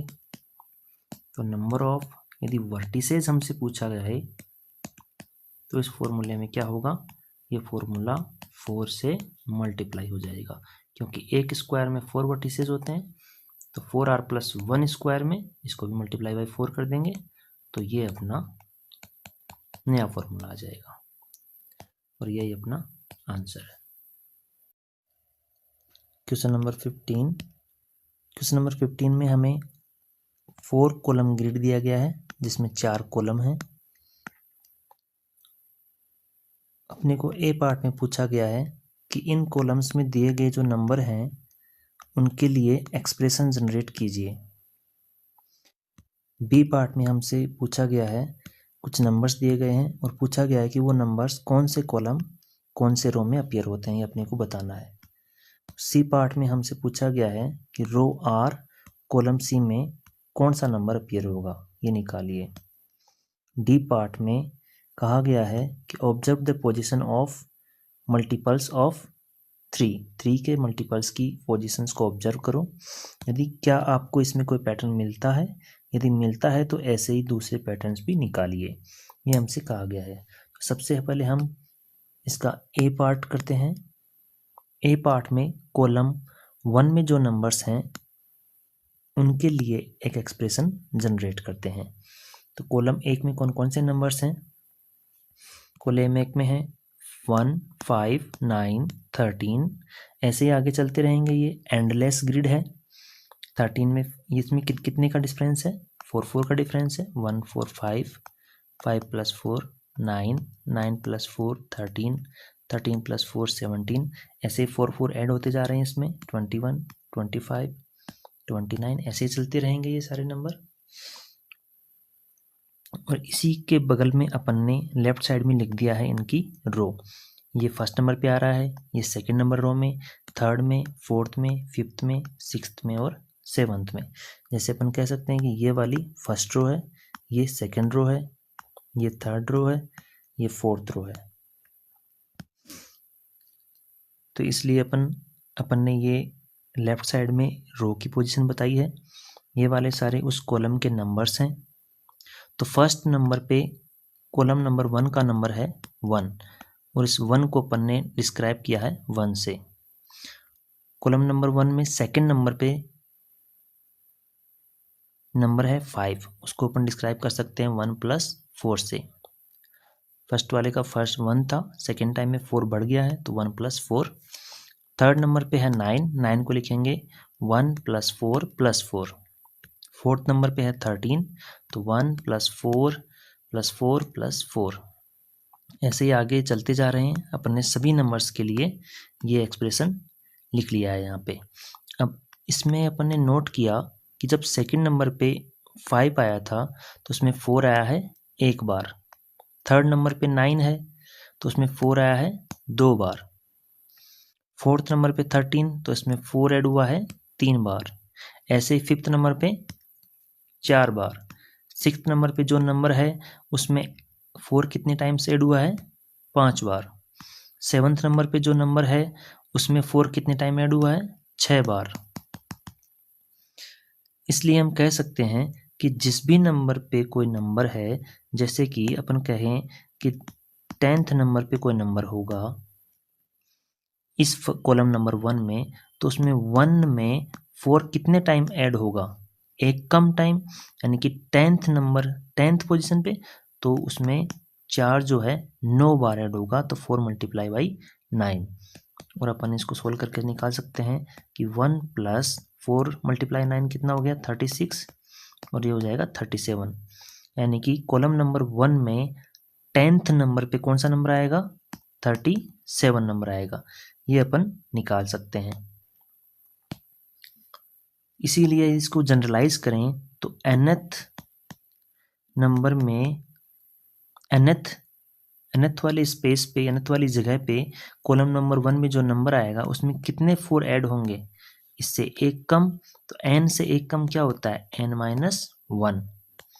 तो अपन लिख सकते हैं इसको, हम इसको क्या लिख सकते हैं? nth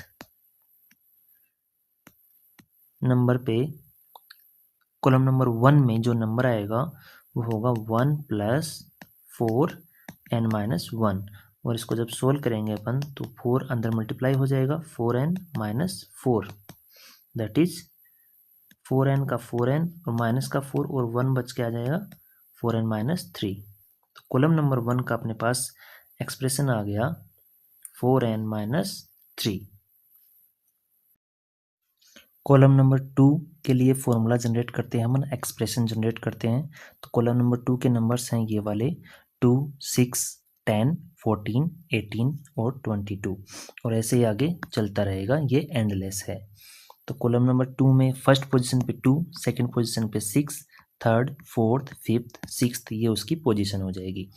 तो फर्स्ट पोजीशन में जो नंबर आया है वो है 2, सेकंड पोजीशन पे आया 6, इसको लिखेंगे अपन 2 + 4 जिसको लिख सकते हैं 2 + 4 × 1।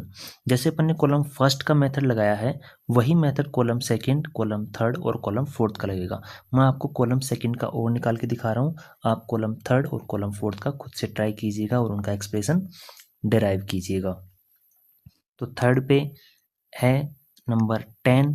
10 को अपन कैसे लिखेंगे, जो ऊपर वाला एक्सप्रेशन आया था उसमें क्या और ऐड हो जाएगा, 4 और ऐड हो जाएगा, तो उसमें 2 टाइम 4 ऐड हो गया, तो उसको लिख सकते हैं हम 2 + 4 × 2। 14 को लिखेंगे 2 + 3 टाइम्स 4, 2 + 3 टाइम्स 4। ऐसे 18 को 2 + 4 टाइम्स 4, तो 2 + 4 टाइम्स 4। और 6th नंबर पे जो नंबर आ रहा है उसमें 4 कितने टाइम आ रहा है, 5 बार आ रहा है, तो 2 + 4 × 5। तो अपन ने ये पैटर्न फिर से अब देख लिया है। ऐसे जैसे अपन देखें कि 10th नंबर पे जो कोई नंबर आएगा उसमें 4 कितने टाइम आएगा, 9 बार आएगा। ऐसे यदि अपन 21वें नंबर की बात करें कि 21st पे कोई नंबर आएगा उसमें 4 कितने टाइम आएगा, तो अपन को पता है कि जितने नंबर की बात कर रहे हैं उससे एक कम 4 आएगा, यानी कि 4 मल्टीप्लाई होगा आपकी बार 20 से, क्योंकि ये 21st की बात कर रहे हैं अपन। इसको यदि जनरलाइज करें तो जनरलाइज करने के लिए यदि अपन उसको r मान लें कि rवीं बार कोई नंबर आएगा उसमें 4 कितनी बार आएगा, तो 4 से 4 कितनी बार आएगा, इससे एक कम, तो r से एक कम क्या होता है, 4r - 1। तो ये इसका एक्सप्रेशन हो जाएगा और इसको अपन सोल्व कर लेते हैं। तो 2 + 4 r - 1, तो ये आ जाएगा 2 + 4 r से मल्टीप्लाई हो जाएगा 4r, फिर उसके बाद ये -1 से मल्टीप्लाई हो जाएगा तो -4, ये हो जाएगा 2 + 4r - 4। तो ये 4r को तो ऐसा ऐसा लेते हैं और -4 और 2 को मिला के हो जाएगा -2, तो 4r - 2, ये अपना कॉलम नंबर सेकंड का आंसर हो जाएगा। इसी प्रकार से हम कॉलम नंबर 3 के लिए एक्सप्रेशन जनरेट करेंगे। कॉलम नंबर 3 के नंबर्स हमने यहाँ पे लिख लिए हैं 3, 7, 11, 15, 19 और इनकी position first, second, third, fourth, fifth, sixth, seventh, यानी कि कॉलम नंबर 3 में 8वें नंबर पे कौन सा नंबर आ रहा है, 31, और उस 31 में 3 में कितना ऐड हो रहा है, 4 कितने टाइम्स ऐड हो रहा है, 7 टाइम, क्योंकि वो 8वें नंबर पे है। जब 8वें नंबर पे है तो 4 कितने टाइम ऐड होगा, 7 टाइम। जब 6वें नंबर पे कोई नंबर आएगा तो उसमें 4 कितने टाइम ऐड होगा, 5 बार, क्योंकि एक कम बार ऐड होता है। जैसे इसमें 1, 2, 3, 4, 5, तो 6वें नंबर पे जो नंबर आएगा उसमें 4 कितने बार ऐड होगा, 5 बार, 3 + 4 × 5। तो सेम यही पैटर्न है जैसे अपन ने कॉलम 1 और कॉलम 2 में निकाला था, वैसे ही कॉलम 3 का एक्सप्रेशन अपने को निकालना है। और आगे अपन ने जनरलाइज करने के लिए इसको rवीं बार मान लिया है, और rवीं बार के लिए जैसे एक्सप्रेशन चलता रहा था 3 के साथ, तो 3 + 4 कितने टाइम ऐड होगा, r से एक कम, यानी कि r - 1, और इसको अपन ने सोल्व कर लिया। आगे 4 को अंदर मल्टीप्लाई कर दिया, 4r - r, और इसको सोल्व कर लिया, 4r आ गया, माइनस का 4 और प्लस का 3 मिलके हो गया -1, तो 4r - 1, ये हो गया थर्ड कॉलम के लिए एक्सप्रेशन।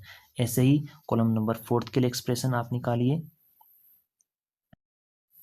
देखिए कॉलम नंबर 4 में कैसे होगा। कॉलम नंबर 4 के नंबर्स अपन ने यहाँ लिख लिए है और इनकी पोजीशन यहाँ अपन ने लिख ली है। फर्स्ट पोजीशन पे नंबर आ रहा है 4, सेकंड पे 8, थर्ड पे 12, फोर्थ पे 16, फिफ्थ पे 20, ऐसे सिक्स्थ पे 24। ये इनकी पोजीशन है और ये नंबर्स हैं। इनको अपन ने जैसे कॉलम नंबर 1, 2 और 3 का निकाला है वैसे ही कॉलम नंबर 4 का निकालेंगे। तो ऐसे ही अपन ने जो फर्स्ट नंबर आया है उसी का पूरा खेल होता है, उसके साथ फिर उसका जो डिफरेंस है वो ऐड होता रहता है। जितने टाइम्स वो डिफरेंस ऐड होता है उसको अपन ने यहाँ नोट कर लिया। जो फर्स्ट टाइम आया वो ऐसे कैसे चलता रहता है लास्ट तक। ऐसे अपने जनरल के लिए फिर rवीं बार जो नंबर आएगा उसमें 4 कितने टाइम्स आएगा, ये अपन ने निकालने के लिए जो फर्स्ट नंबर का एक्सप्रेशन है उसके साथ क्या ऐड होगा, 4 कितने टाइम्स ऐड होगा, जितनी बार भी अपने को नंबर निकालना है उससे एक कम, तो rवीं बार, तो r - 1 से इसको मल्टीप्लाई कर दिया और इसको सोल्व करके निकाल लिया, तो इसका एक्सप्रेशन आ गया 4r। तो हमने चारों कॉलम्स के एक्सप्रेशन निकाल लिए हैं। कॉलम 1 का एक्सप्रेशन आया 4r माइनस 3, कॉलम 2 का एक्सप्रेशन आया 4r माइनस 2, कॉलम 3 का एक्सप्रेशन आया 4r माइनस 1 एंड कॉलम 4 का एक्सप्रेशन आया 4r। तो कॉलम नंबर 1 के लिए हमने 4r में से क्या माइनस किया, 3, यानी कि 4 में से पहले 1 को माइनस किया तो कितना आया, 3, और 3 को 4r में से माइनस कर दिया। ऐसे ही कॉलम नंबर 2 के लिए देखें तो कॉलम नंबर 2 को पहले 4 से माइनस किया तो कितना बचा, 4 माइनस 2 इज इक्वल टू 2, और फिर उस 2 को 4r से माइनस कर दिया तो आ गया कॉलम नंबर 2 का एक्सप्रेशन। ऐसे ही कॉलम नंबर 3 का एक्सप्रेशन, तो पहले 3 को किया माइनस 4 से तो कितना बचा 1, और 1 को माइनस कर दिया 4r से तो आ गया 4r माइनस 1। ऐसे ही कॉलम नंबर 4, तो 4 को पहले 4 से माइनस किया तो बचा 0, तो 0 को 4r से माइनस किया तो उसका कोई फर्क नहीं पड़ेगा, तो 4r का 4r रह गया। तो हम देख सकते हैं कि सभी कॉलम्स के एक्सप्रेशन निकालने के लिए पहले कॉलम नंबर को 4 से माइनस किया है, फिर जो आया है उसको 4r से माइनस किया है। किसी भी कॉलम का देख लो, फिर से देख लो, जैसे कॉलम नंबर 3 का देखते हैं तो 3 के लिए क्या किया है, पहले 4 माइनस 3 कितना आया 1, इस 1 को किस में से माइनस करना है, 4r में से, 4r माइनस 1, तो ये हो गया कॉलम नंबर 3 का एक्सप्रेशन। ठीक बात है, सही है। ऐसे ही कॉलम नंबर 2 की बात करें तो पहले 4 माइनस 2 कितना आया 2, अब इस 2 को किस में से माइनस कर देंगे, 4r में से, 4r माइनस 2, तो ये हो गया कॉलम नंबर 2 का एक्सप्रेशन। यही आया था अपना। ठीक है, अब यदि अपन इस क्वेश्चन के पार्ट सी पर नज़र डालें तो उसमें अपने को पूछा गया है what number appears in row R and column C, तो अपने को इसको जनरलाइज करना है। तो अपन लिख सकते हैं कि 4r में से क्या माइनस हो रहा है, उसमें से माइनस हो रहा है 4 में से कॉलम नंबर को माइनस करने के बाद जो बचेगा वो डिजिट। तो ये अपना एक जनरल फॉर्मूला हो गया 4r माइनस 4 माइनस सी, यानी कि पहले हम कॉलम नंबर को 4 में से माइनस करेंगे, फिर जो आएगा उसको 4r में से माइनस करेंगे। यही अपना पैटर्न फॉलो हो रहा है यहाँ पे। तो इसको अपन यदि थोड़ा सा सोल्व करें तो 4r माइनस का 4 प्लस का c, ये नंबर होगा रो नंबर r और कॉलम नंबर c में। जैसे कि फॉर एग्जांपल यदि यहाँ अपन ले कि r इज इक्वल टू है 3, कॉलम नंबर है 2, यानी कि रो 3 और कॉलम नंबर 2। रो 3 देखिए यहाँ पर डायग्राम में, ये फर्स्ट रो, ये सेकेंड रो, ये थर्ड रो, और कॉलम नंबर 2, तो ये फर्स्ट कॉलम और ये सेकेंड कॉलम। तो रो 3 में सेकेंड कॉलम में कौन सा नंबर आ रहा है, 10। अब देखते हैं इसमें, इस फॉर्मूले में अपन पुट करते हैं 10 आता है कि नहीं आता। r इक्वल टू 3 और c इक्वल टू 2, तो 4 r इक्वल टू कितना है 3, तो 3 पुट कर दिया, माइनस 4 प्लस c की जगह 2 पुट कर दिया, 4 3 जा 12 माइनस 4 प्लस 2, और इसको सोल्व कर रहे हैं तो अपने पास कितना आ रहा है 10। इसका मतलब ये अपना सही है। तो हमने देखा पार्ट सी का आंसर क्या आ जाएगा, पार्ट सी का आंसर आ जाएगा 4r माइनस 4 प्लस c, ये पार्ट सी का एक्सप्रेशन हो गया। इस क्वेश्चन के पार्ट बी को करने के लिए हम रिमाइंडर वाला मेथड यूज करेंगे, क्योंकि रिमाइंडर वाले मेथड से किसी भी नंबर का कॉलम पता चल जाएगा। फिर यदि कॉलम पता चल गया तो हम उस कॉलम के एक्सप्रेशन के इक्वल में वो नंबर पुट कर देंगे, उसको सोल्व करेंगे तो रो का नंबर भी आ जाएगा। कैसे करेंगे चलिए देखते हैं, करके दिखाता हूँ मैं आपको कैसे इसको सोल्व करेंगे। ठीक है, तो सबसे पहले हम रिमाइंडर निकालते हैं। कॉलम नंबर 1 के नंबर हमने लिख लिए 1 5 9 13, ऐसे ही सारे कॉलम्स के अपन ने नंबर लिख लिए। सभी कॉलम के नंबर्स में पहले 4 का डिवाइड करके देखेंगे कि कितना रिमाइंडर बच रहा है। सबसे पहले कॉलम नंबर 1 में के नंबर्स में 4 का डिवाइड करके देखते हैं। यहाँ पे कितना रिमाइंडर बचा 1, क्योंकि 4 का डिवाइड नहीं जा रहा, 1 का 1 रिमाइंडर बच गया। यहाँ पे 4 का डिवाइड जा रहा है 1 टाइम और रिमाइंडर कितना बचा 1।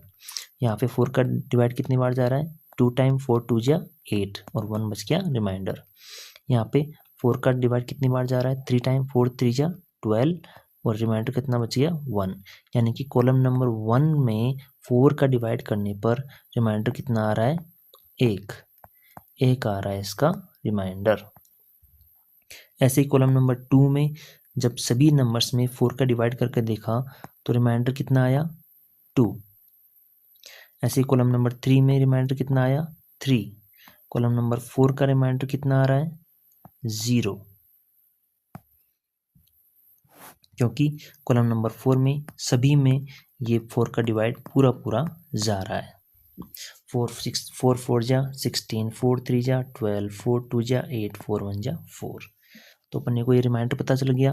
कॉलम नंबर 1 में 1, कॉलम नंबर 2 में 2, कॉलम नंबर 3 में 3 और कॉलम नंबर 4 में रिमाइंडर 0। यानी कि यदि हम किसी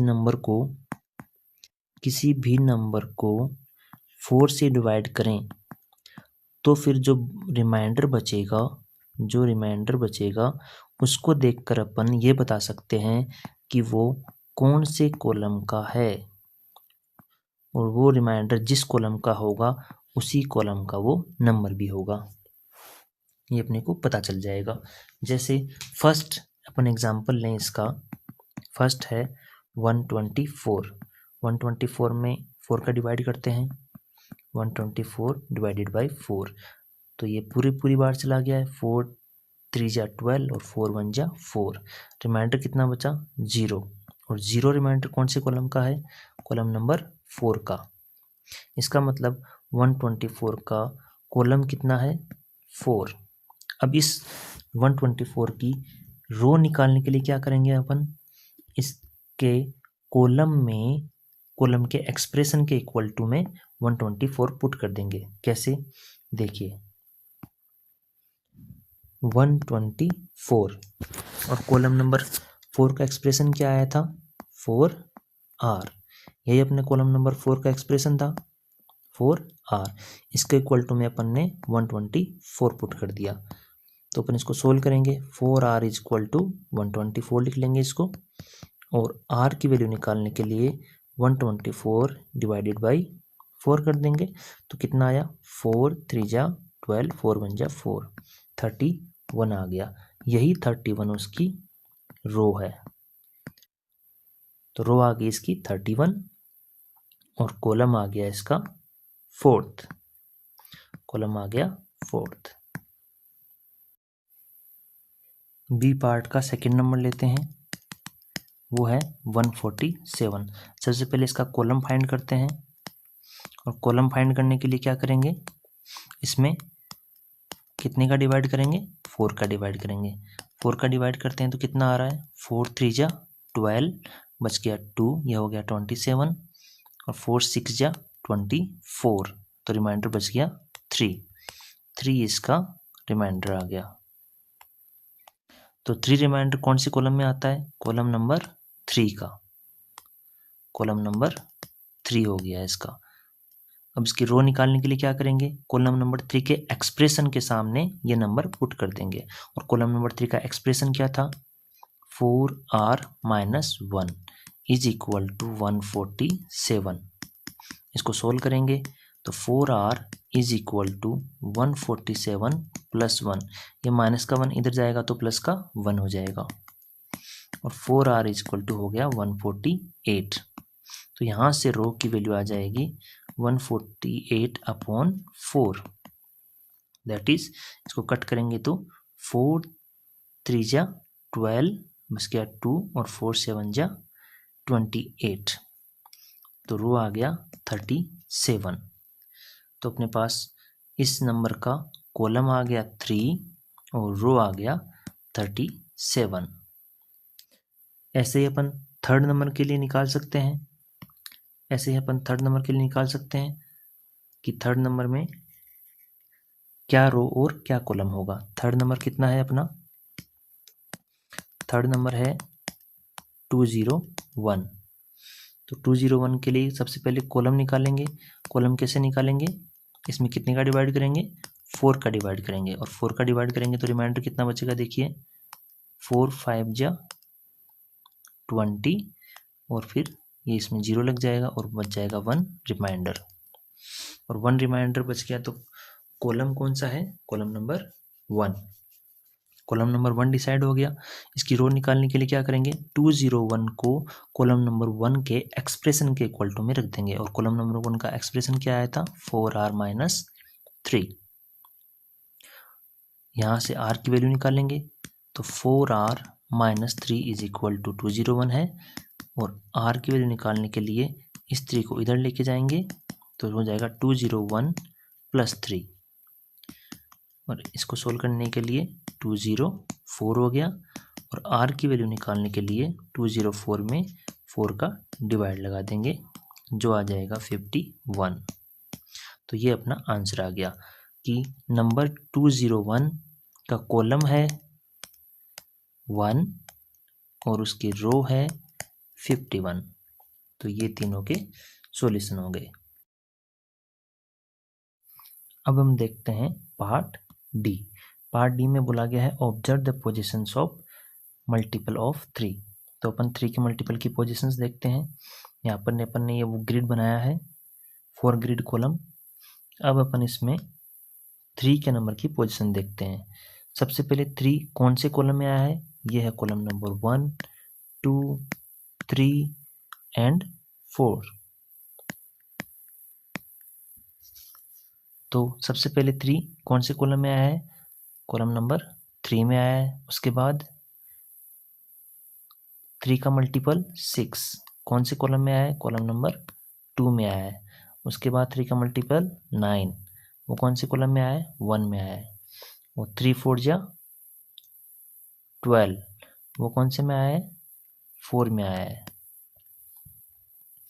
फिर वापस 15 18 जो कि कॉलम नंबर 2 में है, 21 जो कॉलम नंबर 1 में है, और फिर देखें तो 24 जो कि कॉलम नंबर 4 में है। तो अपना यही पैटर्न रिपीट हो रहा है, 4 3 2 1 4 3 2 1, या फिर 3 2 1 4 3 2 1 4 मान लो, क्योंकि इसके आगे वाला 4 है नहीं, तो ये इस प्रकार से मान सकते हैं अपन। तो ये इसका पैटर्न है, 3 के मल्टीपल्स का पैटर्न ये आया है, 3 2 1 4 3 2 1 4 3 2 1 4। ये कॉलम के नंबर्स हैं। अपन यदि ऐसा ही दूसरा पैटर्न ढूंढना चाहें तो किसका देख सकते हैं, हम 5 के मल्टीपल्स का पैटर्न देखते हैं। तो सबसे पहले 5 है यहाँ पे, कॉलम नंबर 1, ये होगा 3 के मल्टीपल्स का। अब देखते हैं अपन 5 के मल्टीपल्स का, मल्टीपल ऑफ 5s।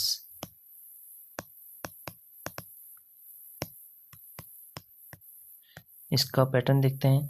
सबसे पहले कौन से कॉलम में आया, कॉलम नंबर 1 में। उसके बाद 10 कॉलम नंबर 2 में। उसके बाद 15 कॉलम नंबर 3 में, 20 कॉलम नंबर 4 में, और फिर वापस से 5 5 जे 25 column number 1, column number 2 30, column number 3 में आया 35, और वापस से कॉलम नंबर 4 में आएगा 40। तो इसका पैटर्न हो गया 1 2 3 4 1 2 3 4। तो ये पैटर्न हो गया मल्टीपल्स ऑफ 5 का।